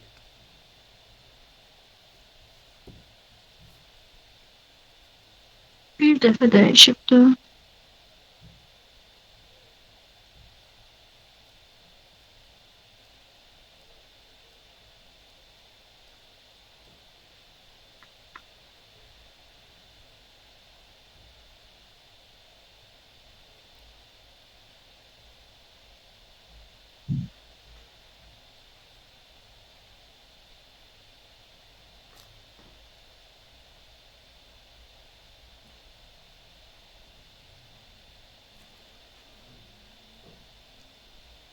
Aha, deməli uşaqlar gəldim. Nə dedim? Demişdim ki, sualım nə idi axırıncı sizə? Təcilin istiqamətini necə də dəyişir? Aha. Fikriniz var? Məncə dəyişməyib. Bir dəfə dəyişib. Değişmeyip. Dəyişməyib. Dəyişməyib. Nəyə görə dəyişməyib? Dəyişməyən deyənlər niyə dəyişməyib? Və yaxud Birinci dəyişməyənlər. X9 istiqamətində idi, yeniləşən idi, yəni təcil müsbət idi. İkinci istiqamətini dəyişdi, X9'un əksi istiqamətində oldu. Amma yəni də yavaşlayan... Yox, dəyişib deyək. Her ikisi soxu istiqamətindedir diye təcil istiqaməti değişmeyip. Aha. Deməli uşaqlar, mən belə bir qrafik çəkmək istəyirəm. Bu qrafik üzərində sizə başa salacağam və bir mənalı olaraq yadda saxlamalısınız. Bu məsələlər maraqlı məsələlərdir həqiqətən. Çünki mən qəbul imtahanı verəndə bu məsələyə görə 30-da 30 yaza bilməmişəm. Travma qalıb sizdə müəllim bu sual. Bəli, demək olar ki, və halbuki ki, mən bu sualları abituriyent vaxtı olanda, yəni belə müəllimim yanında ən yaxşı işləyən tələbələrdən, şagirdlərdən olmuşam. Demək uşaqlar, getdik yanına. Da ki, mən burada qrafik çəkirəm. X-in T-dən asılılığı. X-in T-dən asılılığı belə bir qrafik çəkirəm.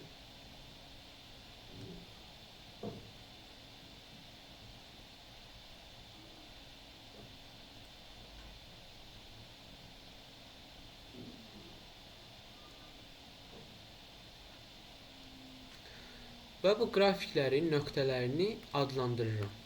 Tutaq ki, bu nöqtəyə deyirəm, bu sıfırdır, bu heç. Bu nöqtəyə, bu təpə nöqtəsinə 1 deyirəm. Bu iniş nöqtəsinə 2 deyirəm. Bu təpə nöqtəsinə 3 deyirəm. Buraya 4, buraya 5 və s.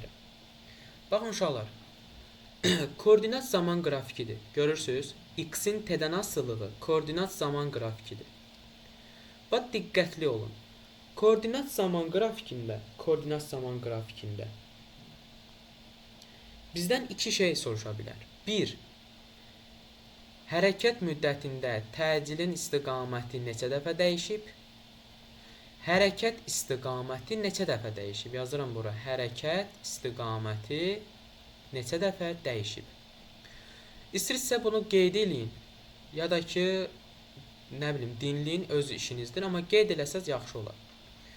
Bax, deyirəm, koordinat zaman qrafikində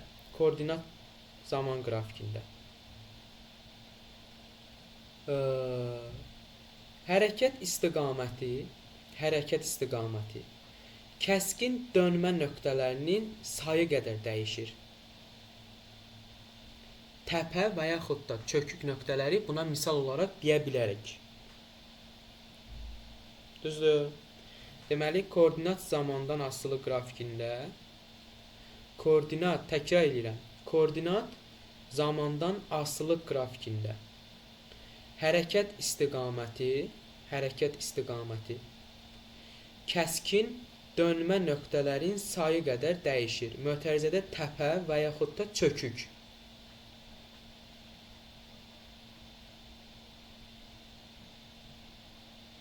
Bayaq bunu demək istirdim müəllim. Ay sağ ol.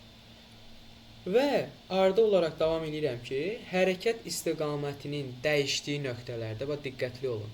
Hərəkət istiqamətinin dəyişdiyi nöqtələrdə cismin sürəti 0-a bərabər olur.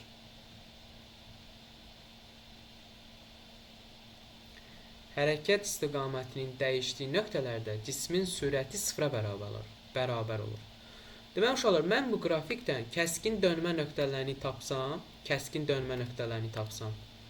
bu bir olacaq 1 nöqtəsi, bir də olacaq 3 nöqtəsi. Hərəkət istiqaməti deməli 1 və 3 nöqtələrində mənim hərəkət istiqamətim dəyişdi və 1 və 3 nöqtələrində sürətim 0 olur. Niyə? Çünki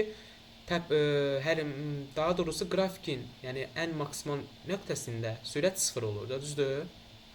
Ay sağ ol. Sürət 0 olur, deməli 1 və 3 nöqtələrində hərəkət istiqamətim dəyişir. Baxın, birinci hərəkət 0, 1 arasında x oxu istiqamətində yavaşayanıdır. 1 ilə 2 arasında x oxunun əksinə yeyinləşən, 2 ilə 3 arasında x oxu əksi yavaşayandır. 3-4 arası artıq keçdi nəyə? X oxu istiqamətində yeyinləşənə. 4-5 arası keçdi x oxu istiqamətində yavaşayana. Deməli, qrafikin kəskin dönmə nöqtələrində və yaxud da çökük təpə nöqtələrində. Baxın, təpə nöqtəsi buradır, çökük nöqtəsi buradır. Deməli, həmin nöqtələrdə mənim hərəkət istiqamətim dəyişir və həmçinin həmin nöqtələrdə mənim sürətim 0 olur. Aydındır? Ay sağ ol. İndi deyin görək, bu qrafikdə hərəkət istiqaməti neçə dəfə dəyişib? Bir dəfə də. Bir dəfə. Ay sağ ol, bir dəfə. Deməli, bir dənə təpə nöqtəsi var da, bir dəfə. A variantı. İndi keçirik təcillə. Koordinatın zamandan asılı qrafikində. Bax deyirəm. Koordinat zamandan asılı qrafikində. Qolları aşağı olan paraboladan, qolları yuxarı olan parabolaya keçiddə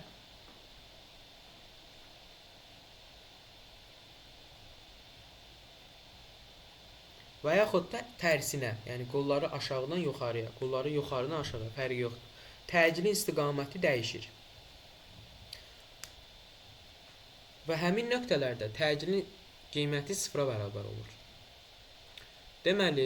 Deməli, dedik ki, koordinatın zamandan asılı qrafikində qolları aşağı olan paraboladan qolları yuxarı olan parabolaya keçid nöqtələrində 2 nöqtəsi, 4 nöqtəsi, təcilin istiqaməti nə olur? Aha, bir də 5 nöqtəsi. Təcilin istiqaməti nə olur? Dəyişir. Deməli, 2, 4 və 5 nöqtələrində mənim təcilin istiqaməti dəyişir və həmin nöqtələrdə təcilin istiqaməti 0 olur. Daha doğrusu təcilin qiyməti 0 olur. Təcilin qiyməti niyə 0 olur? Çünki sürət 0-dırsa həmin nöqtələrdə. Onda təcil də 0-dır. Aydın oldu uşaqlar, indi koordinat zaman qrafikində hərəkətin istiqaməti ilə sürət, daha doğrusu təcili arasında əlaqə. Və belə suallar lazımlı qaydalardır bunlar. Demək olar ki, bəzi ədəbiyyatlarda bu qaydalar yazılmır. Ancaq yəni hazırlıq müəllimləri deyirsə olur. Çünki 5-də parabolanın qolu aşağıdır. Bax belə, fərz elə ki, parabolanın qolu aşağıdır. İndi bura bax. Parabolanın qolu belədir də, meyl eləyib. Bax belədir. Amma 5 nöqtəsi burada, bu belədir. Dönmüyor burada.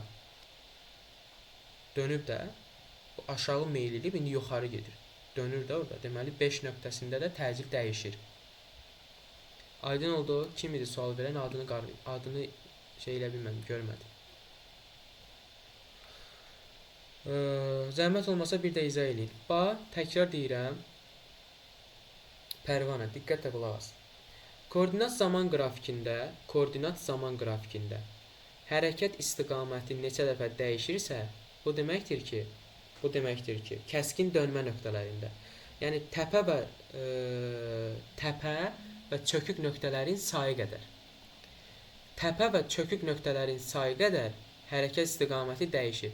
Burada da təpə nöqtəsi bir dənə 1 nöqtəsidir, bir də 3 nöqtəsidir. Deməli, 2 dəfə hərəkət istiqaməti dəyişir. Bax, təkrar edirəm. Koordinat zaman qrafikində təpə nöqtələrin və çökük nöqtələrin sayı qədər hərəkət istiqaməti dəyişir. Burada da 1 nöqtəsi təpə nöqtəsidir, 3 nöqtəsi isə çökük nöqtədir. Həmin nöqtələrdə hərəkət istiqaməti dəyişir və həmin nöqtələrdə sürət 0 olur. Bu hərəkət istiqamətidir. İndi keçirəm təcilin istiqamətinin dəyişməsi. Təcilin istiqamətinin dəyişməsi qrafikin qolları, yəni parabolanın qolları aşağı olandan yuxarı keçəndə, baxın, bu belə olanda qollar aşağı sayılır da. Buna keçəndə qollar yuxarıdır. Fikir verin. Burada qollar aşağıdır, düzdür?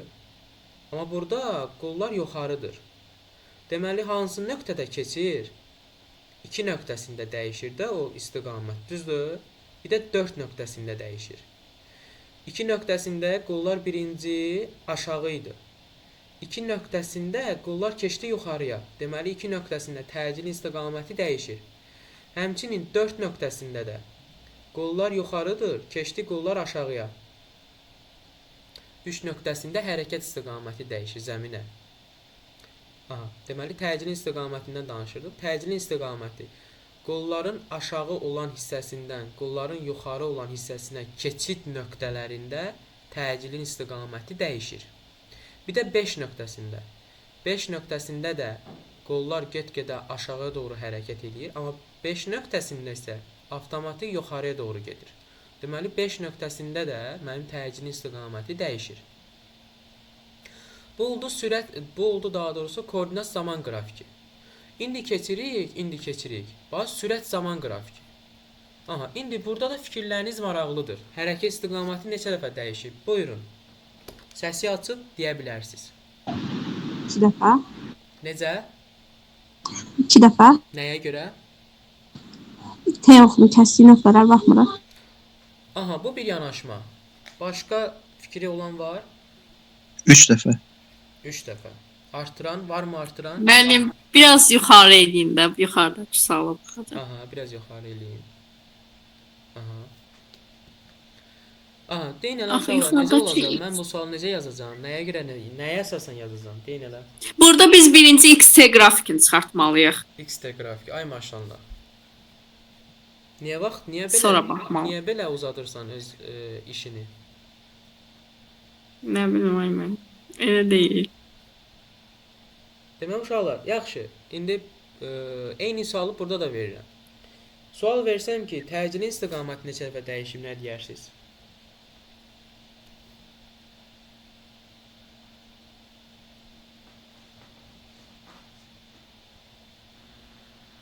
Ona da 3 dəfə.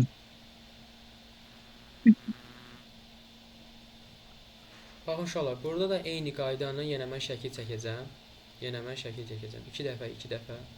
Yazanlar var 2 dəfə. Deməli, baxırıq. Qrafik çəkirəm. Diqqətli olun. Yəni, bunlar qəbula düşən suallardır. VX-in T-dən asılı. Qrafiki başladıram belə. Deməli, necə? Gəl çəkək, biraz formalı eləyək, yadda qalsın. Deməli, belə, belə, belə, belə, belə. İndi bunları adlandırıram mən.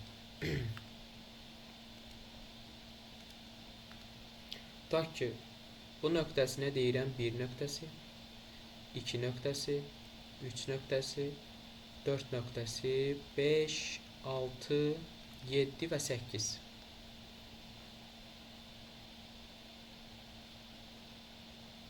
Baxın uşaqlar, burada da yenə bizə eyni sualı verər. Dim bizə eyni sualı verər. Deyəcək ki, sürət zaman qrafikində, VT qrafikində hərəkət istiqaməti neçə dəfə dəyişib? 1. Hərəkət istiqaməti nə qədər, neçə dəfə dəyişib? Bax, diqqətli olun, yenə bunu deyirəm. Yazanlar yazsın, yazmayanlar da diqqətdən qulaq assın. Sürətin proyeksiyasının zamandan asılı qrafikində. Sürətin proyeksiyasının zamandan asılı qrafikində.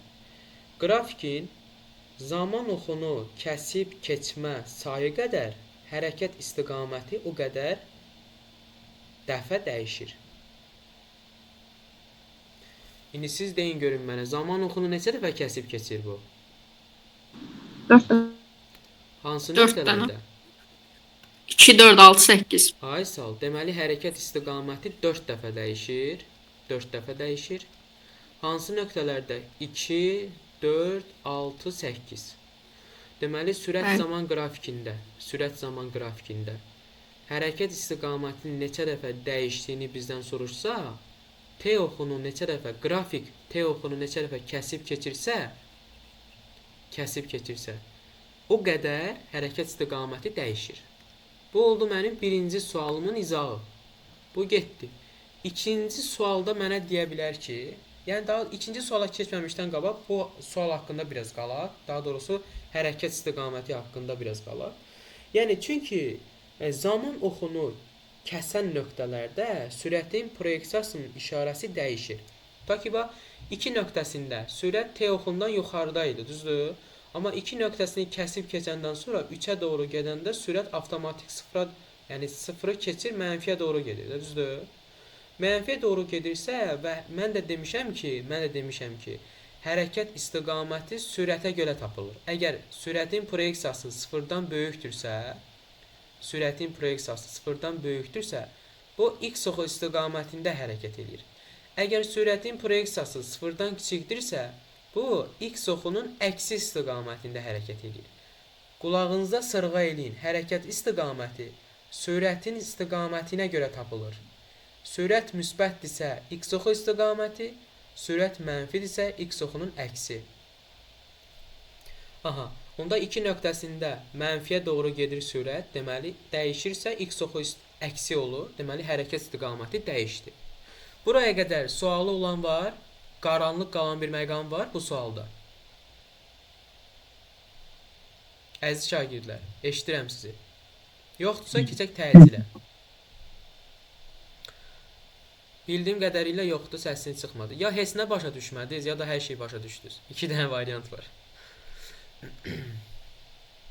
Aha. Deməli, keçirik ikinci. Aha, hərəkət istiqaməti sürət istiqamətinə. Hərəkət istiqaməti, yəni sürət müsbətdirsə fərqi yoxdur. Sənin sürətin müsbətdirsə, sən x oxu istiqamətində hərəkət eləyərsən. Əgər sürətin mənfidirsə, müəllim, əgər 8 nöqtəsini keçməsə, 8 nöqtəsini, necə yəni 8 nöqtəsini keçməsə, başa düşmədim. 8-ə gəlib çatmırsa, yəni səsi açıb daha aydın deyə bilərsən.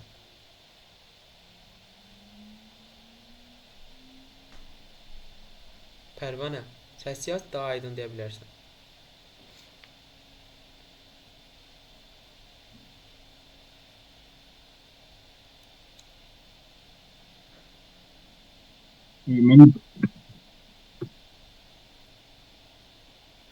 Aha, 8-dən keçməsə, onda 8-i silirəm buradan, 3 dəfə dəyişəcək. Aydındır. Yəni keçməlidir, hökmən keçməlidir. T oxunu kəsib keçməlidir ki, mən onu say kimi götürüm. Aha. İndi keçirəm ikinci hala. İkinci hal oldu məndə təcili istiqaməti. Bax, diqqətlə qulaq asın. Deyirəm, yazanlar yazsın, yazmayanlar da diqqətlə qulaq asın. Sürətin proyeksiyasının zamandan asılı qrafikində. Qrafikin kəskin dönmə nöqtələrinin sayı qədər. Kəskin dönmə nöqtələri, yəni təpə və çökük nöqtələri sayı qədər təcili istiqaməti dəyişir. Yəni təcili istiqaməti təpə və çökük nöqtələrin sayı qədər. Qrafikin kəskin dönmə nöqtələrin sayı qədər. Qrafikin kəskin dönmə nöqtələri hansıdır? 1-dir, 3-dür, 6-dır, 7-dir. Yəni təpə nöqtələri və çökük nöqtələri deyim. daha aydın, anlaşılıqlı izah olsun. Təpə və çökük nöqtələrin sayı qədər təcilin istiqaməti dəyişir. 4 dəfə hansı nöqtələrdə? 1, 3, 5 və 7 nöqtələrində təcilin istiqaməti dəyişir. Aydındır uşaqlar. İndi yaxşı, deyə bilərsinizmi bu qrafikdə təcil neçə dəfə dəyişib? 2 dəfə. Ay sağ ol. Təpə nöqtələri bir bura, bu nöqtəsi bir də burada. Təcilin istiqaməti orada dəyişib. Aha. Deməli bu sualları başa düşdünüz, düzdür? Qaranlıq qalan məqam yoxdur. Orada aşağıdan gəlib bərabər sürətliyə keçən məqam var ya. Necə? 8-ci sualda. 8-ci sualda, aha, buyur. Aşağıdan yuxarı gəlib sonra bərabər sürətli olur ya. Aşağıdan yuxarıya gəlir, sonra bərabər sürətli olur. Aha, olur. Burada Deməli bərabər sürət sürətli haqqında- isə burada sürət təcil sıfırdır. Düzdür? Tamam bildim. Orada sürət təcil falan dəyişmə Orada falan olur. dəyişir. T-dən yuxarıdadır da. Təcil sıfırsa sürət də konstant kimi gedir. Oldu. Başım. Aha. Buyur. Keçirik 9-cu suala. Demək uşaqlar, 9-cu sual belə tipli suallar, bəzən açıq tipli suallara daha çox rast gəlinir. Qəbulda açıq tipli suallara düşür. Yəni hardasa 27-dən sonra 27 sonra istiqamətdir. 22-23-dən sonrakı suallara rast gəlinir. Və qapalı tipli də ola bilər, belə də düşə bilər. Deyir ki, düzxətli hərəkət edən cismin sürətinin proyeksiya zamanında hansı qrafik verilib?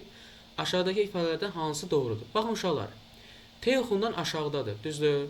Müəyyən bir V0, mənfi V0 sürəti ilə hərəkətə başlayıb. T-dən aşağıdadırsa, onda necə hərəkət edir bu? Soxun Necə? əksində olar. Baxın uşaqlar, bu əgər, diqqətlə qulaq asın. Əgər sürətin qrafiki xətti olaraq gedirsə, bu bərabər sürətli ola bilməz. Bərabər yavaş. Bərabər ya yavaşyanda ya yeyinləşəndə, yəni ona əsasən qeyd edək. Bu bərabər sürətli ola bilməz. Deməli bu baxırıq birinci suala. Deyir ki, cisim x oxu istiqamətində bərabər təcillə yavaşıyır. X oxu istiqaməti. Uşaqlar, bu x oxu istiqaməti deyil axı. Mən niyə x oxu istiqaməti yazım? Axı t oxundan aşağıdadır. Düz deyil. Bu x oxunun əksi yavaşan hərəkətdir. Yazıram bura. X oxunun əksi yavaşan hərəkətdir. X oxunun əksi yavaşyandır. Və diqqətlə qulaq asın ki, x oxunun əksi dediyinə görə sürətin proyeksiyası sıfırdan kiçikdir. Düzdür? Ay sağ ol. Amma yavaşan hərəkətdə mən bilirəm ki, yavaşan hərəkətdə sürətlə təcil əks istiqamətlidir. Əgər sürət yuxarıdırsa, təcil aşağı olar. Əgər sürət müsbətdirsə, təcil mənfi olar. Əksi dediyinə görə sürət mənfidir və yavaşlayan dediyinə görə mən avtomatik olaraq yazıram ki, təcilin proyeksiyası sıfırdan böyükdür. Razısınız mənlə?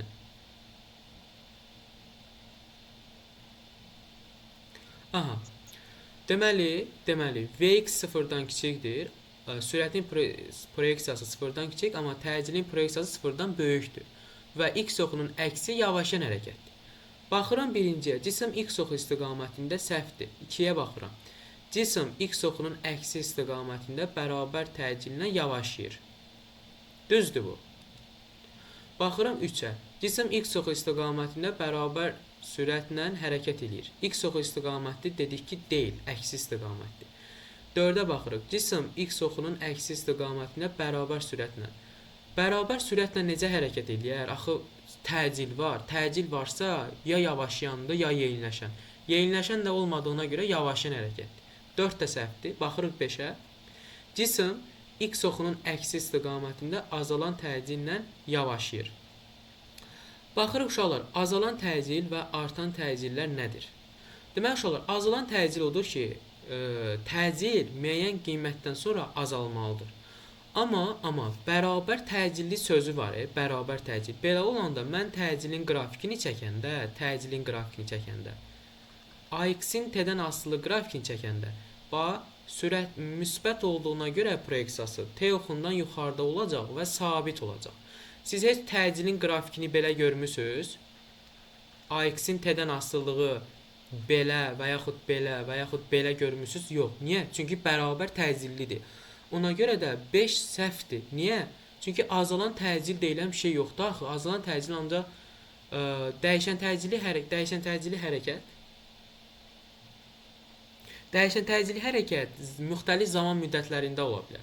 Tutaq ki, T1 bərabərdir 5 saniyədə, A1 bərabərdir, məsəl üçün, nə bilim, olub 15. Tutaq ki, T2 bərabərdir 15 saniyə. Axı, burada T müəyyən bir T müddətində, tutaq ki, burada T1 deyirəm. Aydındır.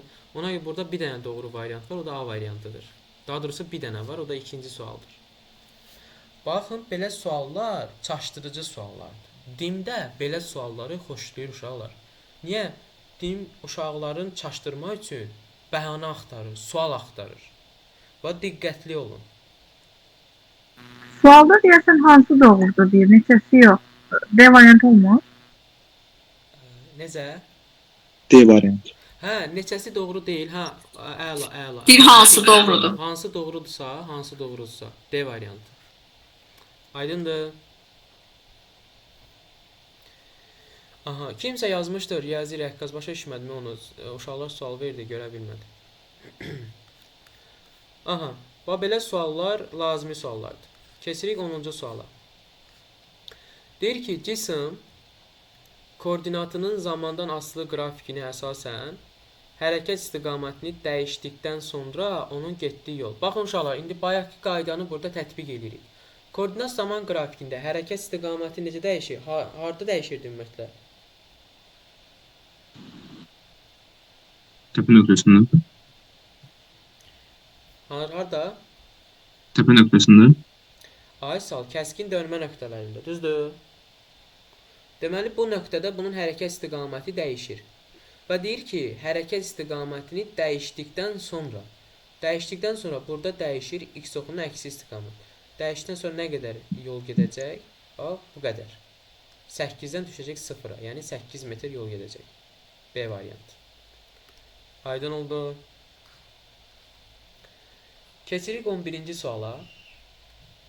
Riyazi nə deyir? Baxın. Deməli, riyazi rəqqasda deyirdim azalan təcili. Aha, orada var. Həmçinin ağırlıq qüvvəsində də var. Sərbəstləşmə təcili ilə mərkəzləşmə təcili arasındakı əlaqəyə əsasən. Onlara keçəndə daha ətraflı, daha dərin izahat verəcək. Ağırlıq qüvvəsi ilə mexaniki rəqslər və dalğalarda. Baxırıq 11-ci suala. Deyir ki, uşaqlar, düzxətli bərabər təcili hərəkət edən cismin koordinatının zamandan asılı qrafiki əsasən ilk 4 saniyə ərzində orta sürəti. Baxın uşaqlar, bu orta sürət görəndə şagirdlər biraz təşvişə düşür. Nəyə görə təşvişə düşür? Deyir ki, mən burada Vx-i tapmalıyam, V0-ı tapmalıyam, neyniyəcəm, nətər eləyəcəm? Baxın uşaqlar, burada sağda bir dənə düstur var, onu deyəcəm. Mən bilirəm ki, yer dəyişmənin koordinatla bağlı düsturu var. X çıxılsın x0. Yəni, son koordinat çıxılsın başlanğıc koordinat. Bu da eləyəcək. X çıxılsın x0 nə verəcək? 18-dən çıxacaq -10. Bu da mənə verəcək müsbət 28. Aha, metr. Deməli, mənim yer dəyişməm sx-im oldu 28. Deməli, mən koordinatın elə düsturunu, daha doğrusu yer dəyişmənin elə düsturunu tətbiq edəməliyəm ki, həmin düsturdan mənə həm qısa vaxt versin, həm qısa vaxt ərzində cavabı tapım, həm də ki, hesablamalara girməyim. Yer dəyişmənin bir neçə düsturu var. V0t üstə gəl at kvadratı bölü 2. Sx bərabərdir. V kvadratı çıxılsın V0 kvadratı bölü 2-ya. Nə bilim, n-ci saniyədə gedilən yolun düsturu var. Sx bərabərdir. V üstə gəl V0 bölü 2 vur t. Aha. İndi mən orta sürət mənə lazımdırsa, bu 3 düsturdan hansını götürsəm mənim üçün əlverişli olacaq. Təbii ki də V plus V0 bölü 2 elə mənə orta sürəti verir də, düz deyil? Aysa, onda mən yazacağım ki, Sx bərabərdir V orta vur t. Buradan da V ortanı tapanda Sx-i t-yə böləcəm. Yəni nəyi? 28 tapmadım mən Sx-i. 28-i də 4 saniyə müddətində dediyinə görə tapacam 7 metr bölünsün saniyə, yəni A variantı. Yəni uşaqlar çalışın. Daha qısa yolla hansı düstur sizi cavaba tez aparırsa, o düsturdan istifadə edin. Çünki qəbul imtahanı belədir ki, inşallah girərsiz, nəsib olacaq. Girəndə siz bilmirsiniz vaxt nə vaxt gedir, nə vaxt otur. Bir də o aylanda görürsüz ki, 15 dəqiqə qalıb, amma mən heç nə köçürməmişəm hələ. Ona görə vaxtı düzgün idarə eləmək üçün siz çoxlu sınaqlara girməlisiniz. Güvənin sınağı, OTK-nın sınağı və yaxud da digər kursların sınağı var. Mütləq şəkildə sınaqda iştirak edin. Aha. Keçdik növbəti suala. Müəllim, amma hələ yoxdur da blok, hə? Ancaq buraxılış keçirdilər. Blokun sınağı olmuşdu axı OTK. OTK keçir. Ya OTK yığışdırıb güvəndə var ancaq blok. OTK deməli 7 dekabrda eləmişdim mən bilən blok sınağı. Var. Olmuşdur. 26 oktyabrda, bilməm, o 26 noyabrda falan eləmişdilər. Hə, yo, onda eləmişlər. Müəllim, bu buraxılışa görə yoxdur da, ancaq Hə, buraxılış Buraxılış. Dünən məsəl üçün OTK, dünəndir, bilməm bugün OTK buraxılış üçün sınaq elədi. Bəli, getmişdi. Fevralın 15-də blok olacaq. Aha, əla. Çalışın uşaqlar. Yəni buraxılışı düzdür. Yəni demirəm mən buraxılışı oxumayın, ancaq blok oxuyun. Buraxılışı oxuyun, üstünlük verin, amma ki buraxılış dövründə siz blok fənlərini atmayın. Bu çox ciddi bir təsir edir şagirdlərə.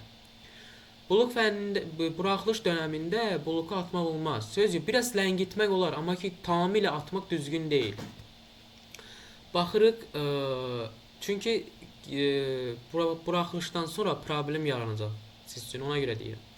Baxırıq 12-ci suala. Cismin sürət proyeksiyasının zamanda hansı qrafik verilib? Yerdəşməni isə uşaqlar, mən həmişə sizə də deyirəm, diqqətlə qulaq asın. Həmişə qrafiki 2 hissəyə bölün. Birinci, ikinci.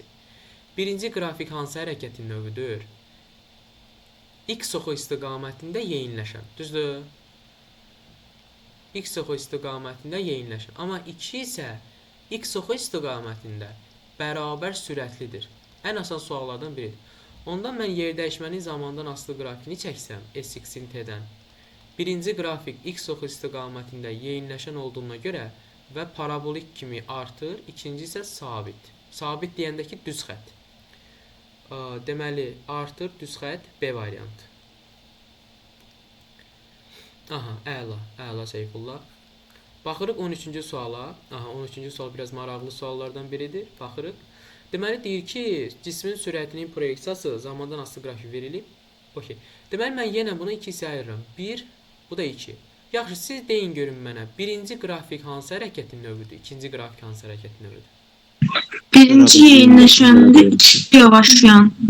Aha, əla. Yaxşı, bəs hansı istiqamətdə?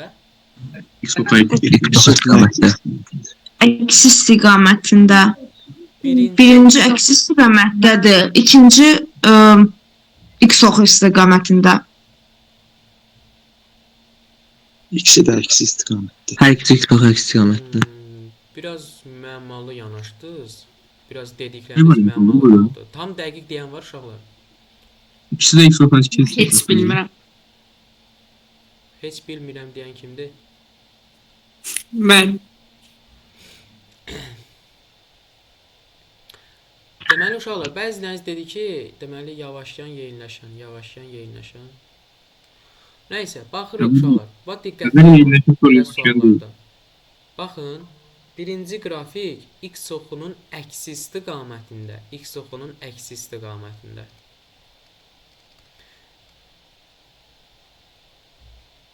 Birinci qrafik X oxunun əksi istiqamətində bərabər yeyinləşən hərəkətdir uşaqlar. İkinci qrafik isə yenə X oxunun əksi bərabər yavaşlayandır. Düzdür? Niyə X oxunun əksi? Çünki T oxundan hər ikisi aşağıdadır.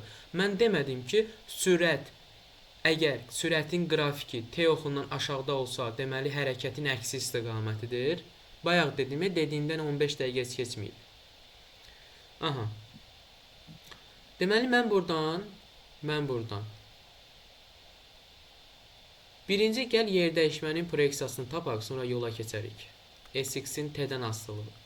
X oxunun əksi yeyinləşən dediyinə görə mən yer dəyişməni tapsam, və birinci qrafik olacaq belə.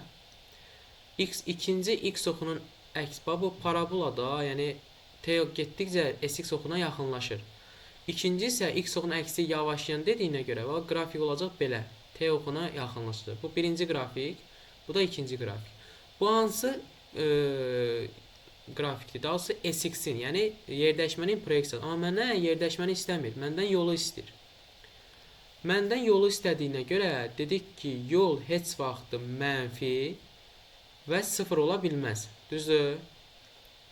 Buna görə də əgər bir x oxunun əksi yeyinləşəndirsə, mən bunu x ox istiqamətində yeyinləşən götürəcəm. 2 x oxunun əksi yavaşlayandısa, yola keçəndə mən bunu x ox istiqamətində yavaşlayan götürəcəm. Aydındır, cavabım olacaq C variantı. Yəni C variantı qeyd edən yoldaşlar oldu aramızda. Aha. Keçdik 14-cü suala. Belə suallarda qəbula düşən suallarda diqqətli olun. Hərəkət tənliyi bizə verib. Hərəkət tənliyini verib mənə x bərabərdir 2t kvadratı çıxılsın 8t üstəgəl 10. Hansı qrafik bu cismin sürətinin proyeksiyası zamandan asılı qrafikini verilib? Baxın uşaqlar. İlk öncə mən buradan törəmə ilə də gedə bilərəm. Birinci gəlin x oxunun x-in qiymətini, daha doğrusu düsturunu yazaq. X-in düsturu nə idi? x0 üstəgəl v0t üstəgəl at kvadratı bölü 2. Düzdür?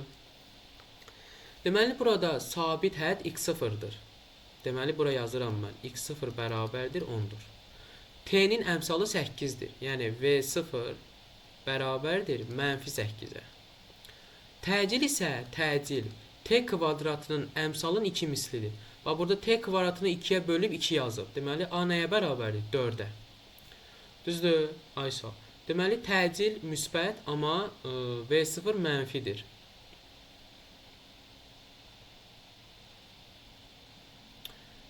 V0 mənfi, t isə, daha doğrusu təcil isə 4-dür. İndi bu bizim birinci yanaşmamız. İndi yaxşı, mən gəlirəm. Buradan mən sürəti tapmaq üçün koordinatdan törəmə almalıyam da ikinci halda. Düzdür? Yəni sırf onun tənliyini tapa bilməm üçün. Onda koordinatın tənliyini yazıram. 2t kvadratı çıxılsın 8t üstəgəl 10. 11-ci siniflər siz uşaqlar törəməni artıq bilməlisiniz. Bərabər 2t kvadratının daha doğrusu törəməsi əmsal qüvvət əmsala vurulur. Yəni olur 4t. Çıxılsın 8t-nin də törəməsi 8-dir. 8-dir. Onun da 0-dır. Aysal, sabitin də törəməsi 0-dır. Plus 0. Onda yazıram ki, v bərabərdir 4t çıxılsın 8. Onda mən sürətin düsturunu aldım. 4t çıxılsın 8. Bunu biraz da aydınlaşdırmaq üçün sürətin ümumi düsturunu yazıram. V0 plus at yazıram. Düzdür? Onda bunu bu hala gətirirəm. Yazıram ki, v bərabərdir -8 plus 4-dir. Düzdür? -8 plus 4-dir. Deməli, bunun başlanğıc sürəti -8-dir. Qrafikin qolları yuxarı olacaq. Niyə? Çünki təcil məndə müsbətdir. Qrafikin qolları yuxarı olacaq, təcil müsbətdir. İndi mən gəlirəm, görürəm ki, bu necə hərəkətdir? Yəni, zaman artdıqca sürəti artacaq, ya zaman artdıqca sürəti azalacaq? Təbii ki də, zaman artdıqca, ta ki mən zamana 10 versəm, 40 edir. 40 ilə 8-in cəmi, -8-in cəmi 32 edir. 11 versəm, 44 edir. Deməli, bu eləyəcək 36, düzdür? 12 versəm, 48, 40 eləyəcək. Yəni, 4 artacaq da, düzdür? Deməli, bu yeyinləşən hərəkətdir də. Nə olsun, bunun başlanğıc sürəti -8-dir. Düz deyil? Onda mən elə qrafik götürməliyəm ki, başlanğıcı -8-də olsun, onun sürətinin. Başlanğıcı -8-də olsun. Ta ki, mən buradan götürə bilərəm. -8-də olsun. Və yuxarı doğru hərəkət eləsin. Niyə yuxarı doğru hərəkət eləsin? Çünki qrafikin qolları yuxarı olmalıdır. Nəyə görə? Təcil müsbətdir. Aydındır. Bu da olacaq. A variantı. Aha. Baxırıq 15-ci suala. Aha. 15-ci sualda da yenə koordinatla təcil arasındakı bir əlaqədir. Yenə adlandırıram. Birinci qrafik, ikinci qrafik. Birinci qrafik x oxu istiqamətində yavaşayan bərabər yavaşayan. İkinci 20 dənə sualdır. İkinci qrafik x oxunun əksi istiqamətində yeyinləşəndir. Baxın uşaqlar, mən bu ikinci qrafiki buradan kəsib, gəlib burada yerləşdirə bilərəm. Yerləşdirə bilirəmsə, deməli bu x oxunun əksi istiqamətində bərabər yeyinləşəndir. Diqqətli olun. İndi birinci qrafikdə mən analiz edirəm. Nəyi? Sürətlə təcilin istiqamət. Baxın, x oxu istiqaməti olduğuna görə sürətin proyeksiyası sıfırdan böyükdür. Amma yavaşayan olduğuna görə, təcillə sürət əks olduğuna görə yazıram, təcil sıfırdan kiçikdir. Bu mənim birinci halım. İkinci halda, x oxunun əksi yeyinləşən dediyinə görə, baxın uşaqlar, əksi dediyinə görə sürət sıfırdan kiçikdir. Yeyinləşən dediyinə görə, sürət hansı istiqamətdədirsə, təcil də o istiqamətdədir. Yəni, sürət mənfidirsə, təcil də mənfidir. Sürət müsbətdirsə, təcil də müsbətdir. Onda mən bunun təcilin qrafiklərini qorsam, görürəm ki, mənim bu yazıq təcilim ikisində də mənfidir. Deməli, ikisi də mənfi olacaq. 1, 2, cavab olacaq Y variantı. Başa düşdünüz? Aha, keçirəm 16-cı suala. 16-cı suala. 16-cı sualın bir hissəsi düşüb, bir hissəsi düşməyib. Amma mənə əsasən cavab lazım deyil. Əsas qrafik düşübsə bəsimdir. Deməli, uşaqlar, sürətin zamandan asılı qrafikində, bax, birinci qrafik. Birinci qrafik nədir? X oxu istiqamətində, daha doğrusu birinci qrafik çəkəndə X oxu istiqamətində yavaşın hərəkətdir. Yazıram, daha doğrusu X oxunun əksi yavaşayan. Əksi bərabər yavaşayan. İkinci qrafik X oxu istiqamətində yeyinləşəndir. Yazıram, X oxu istiqamətində bərabər yeyinləşən. Üçüncü qrafik isə, baxın, aşağı doğru gedir. Amma T-dən yuxarıdadır. Deməli, X oxu istiqamətidir. Amma yavaşayandır. Bərabər yavaşayandır. Bu da oldu 16-cı sualın həlli. Keçirik 17-ci suala. 17-ci sualda, maraqlı sualdır. Deyir ki, sükunət vəziyyəti. Baxın, uşaqlar, testi işləyəndə həmişə diqqətli olun ki, sükunət dediyində siz yazırsınız ki, birinci halda V0 bərabərdir 0. Düzxətli bərabər təcili hərəkət edən cisim 5 saniyə müddətində 50 metr yol gedir. 5-ci saniyənin sonunda bu cismin sürəti. Baxın, 5 saniyə müddətində. Onda mən yer dəyişmənin üstünü yazıram. Sx bərabərdir V0t üstə gəl AT kvadratı bölü 2. Başlanğıc sürət 0 olduğuna görə bu ifadə 0-a getdi. Onda mənim Sx-im hansı hala düşdü? Yer dəyişmənin proyeksiyası oldu AT kvadratı bölü 2. Mən buradan təcili tapacağım. Təcili tapanda 2 vur Sx böl T kvadratıdır. Yəni, 2-ni vuracağım, Sx nədir? 50 bölünsün T kvadratı 5. Kvadratı, 5-in kvadratı 25. Bu da verdi mənə 4, düzdür? Ay sağ. Deməli, təcili tapdım. İndi gəl sürət, bərabər təcili hərəkətdə sürətin düsturu V0 plus AT-dir. Düzdür? V0 0 olduğuna görə yazıram A vurulsun T. A da nədir? 4-dür. 5-ci saniyədə deyirsə, T-ni 5 götürəcək. 4 vur 5, 20. Deməli, 5-ci saniyənin sonunda mənim sürətim 20 metr bölünsün saniyə olacaq.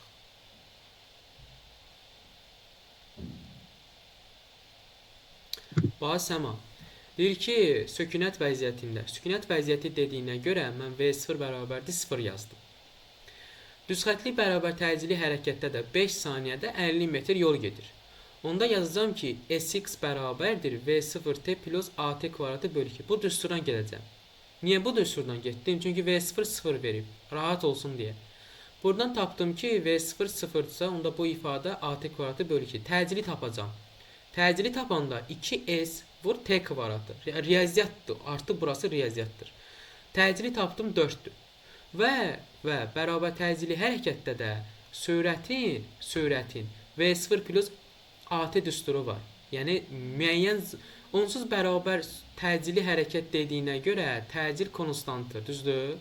Sürətin qiyməti isə yalnız zamandan asılıdır. Yəni zaman artdıqca sürət ya azalacaq ya da artacaq.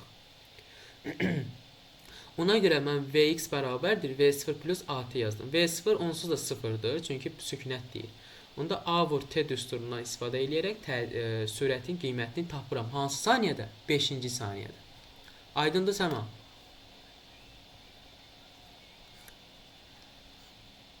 Baxırıq 18-ci suala.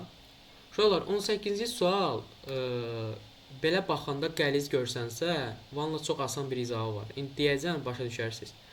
Bu deyir ki, başlanğıc koordinatı yazıram bura. X0 bərabərdir 17 metr. Düzdür?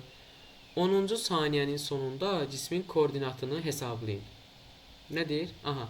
10-cu saniyənin sonunda deyir ki, cismin koordinatını hesablayın. Koordinatı hansıdır? Məndən x0 istəyir də, düzdür? 10-cu saniyənin sonunda, deməli başlanğıc koordinatı verib, son koordinatı istəyir məndən. X istəyir. X istəyir. Mən buradan x istəmədiyinə görə mən birinci sx-i tapmalıyam, yer dəyişmə. Niyə? Çünki sx bərabərdir, x çıxılsın, x sıfırdır. Yəni sx-i tapsam, x sıfırda onsuz da var, onda buradan x-i tapacam ki, x olacaq, deməli, sx ilə x0-ın cəmi. Yəni, mən bu şərtləri yazıram. x0-ın var, amma bu qrafikdən istifadə edərək mən sx-i tapmalıyam. Sx necə tapılır? Sx-in ən sadə düsturunu yazıram. V plus V0 bölü 2 vur T bərabərdir. Başlanğıc sürəti -6-dır, son sürəti 4-dür. Yazacağım 4 plus -6 bölünsün 2 vurulsun 10 saniyə. Bu da bərabərdir. Deməli, -2 verir bu. -2 mənfi ona vur, daha doğrusu -2 x-ə gedir -1, -1-i də ona vuranda eləyəcək -10. Deməli, mənim sx-im -10-dur. Onda yerinə qoyacağım x bərabərdir sx plus x0. Yəni, -10 plus 17 cavab eləyəcək 7 metr. Bu qədər asan və sadə. Sadəcə siz düsturdan düstur çıxarmağı bacarmalısınız. Yəni, qrafik elə bir şeydir ki, sən orada görməlisən. Sən görməlisən ki, sənə nəyi verib, nəyi istəyir. Mən nəyi nədən çıxartmalıyam, necə eləməliyəm ki, burada bir çıxış yolu tapım. Allah Qrafik oxumaq çətindir müəllim. Ondan sonra məsələ rahat. Qrafik oxumaq çətindir, səndən qatılıram. Amma ki, düzgün yanaşaraq sən təkcə qrafikə baxıb qıraqdan deyə bilməzsən qrafik çəkindir. Sən onun içinə girməlisən. Sən onu analiz eləməyi bacarmalısan. Ta ki, mən bunu analiz elədim, səninlə birlikdə yazdım da. İndi mən sənə evə tapşırıq verəndə eyni sual olacaq. Eyni sual olacaq və sən onu çalışmalısan ki, özün yazasan. Özün yazsan. Yəni necə? Mən eynisini yazdım. Bunun oxşarı olacaq da, qardaşı olacaq. Ta ki x0 17 yox, x0 verəcək 27. Eyni şeydir uşaqlar. Yəni fizika öyrənmək üçün çalışın ki, nədir onun adı? Yəni biraz analiz eləməyi, biraz baxmağı yox da görməyi seçin. Yəni baxmaqla görmək arasında fərq çoxdur uşaqlar. Mən ha baxıram, qrafikə baxım. Ta ki tarixçi, ədəbiyyatçı ha baxsın bura, nə görəcək, heç nə. Amma siz fizik olaraq görə bilərsiniz ki, burada nə verib, nəyi verməyib. Sahələrlə yazmaq olmazmı? Necə? Sahələrini toplamaqla.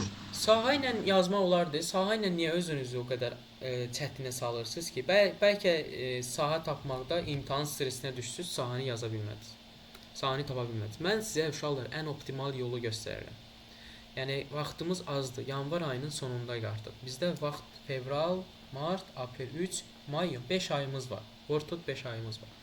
Yəni bu 11 il ərzində öyrəndiyiniz fizika biliklərinizi biz bu qısa müddət ərzində konkretləşdirib yüksək nəticəyə doğru aparmalıyıq. Aydındır? Aha, deməli uşaqlar, suallarımız bu qədərdir. Mən sən neyniyəcəm? Deməli sizə 30 dənəlik sınaq var. İndi bilmirəm 30-dur, 25-dir, dəqiq bilmirəm, amma qəbul tipli suallardan ibarətdir. Və sizə suallar atacağam, o sınağı da atacağam. Gələn həftənin 4-cü günü inşallah axşam saat 8-də dərsimiz olacaq və həmin sualların izahı plus sınağın izahı üstə gəl çevrə üzrə hərəkətə keçmiş olarıq. Dərsimizin sonuna yekunlaşırıq. Dərslə bağlı iradı, təklifi, nə bilim, bir sözü, fikri varsa buyurub deyə bilər. 20-30 olsa 30 yarım saat nə bilim, biz 8-də başlamalıyıq, amma sən yarım saat gec qoşularsan, heç nə olmaz. Buyurun uşaqlar, sözünüz, təklifiniz, iradınız eşidirəm.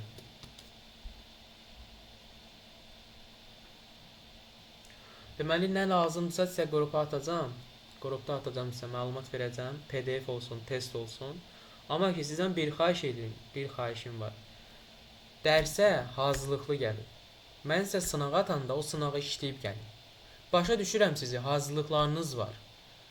Bəlkə bir müəllim həftədə 4 dəfə sizi çağırır. Amma ki, bu fürsətdən yararlanmaq istəyirsinizsə, sizə verdiyim təlimatlara uyğun hərəkət eləməlisiniz uşaqlar. Həftədə 2 dəfədir, çox deyil. İrəliyən müddətlərdə bəlkə vaxtda dərs sayını artırdıq. Eləyəcəm, da neyniyim, eləyəcəm, amma ki, nədir onun adı? Biraz çalışın ki, tez gəlin. Və sizdən xahiş edirəm, dərsi hazırlıqlı gəlin. Dərsə sualınız yoxdursa, sağollaşa bilərik. Çıxa bilərsiniz daha doğrusu. Buyurun uşaqlar, gecəniz xeyrə qalsın. Buyurun.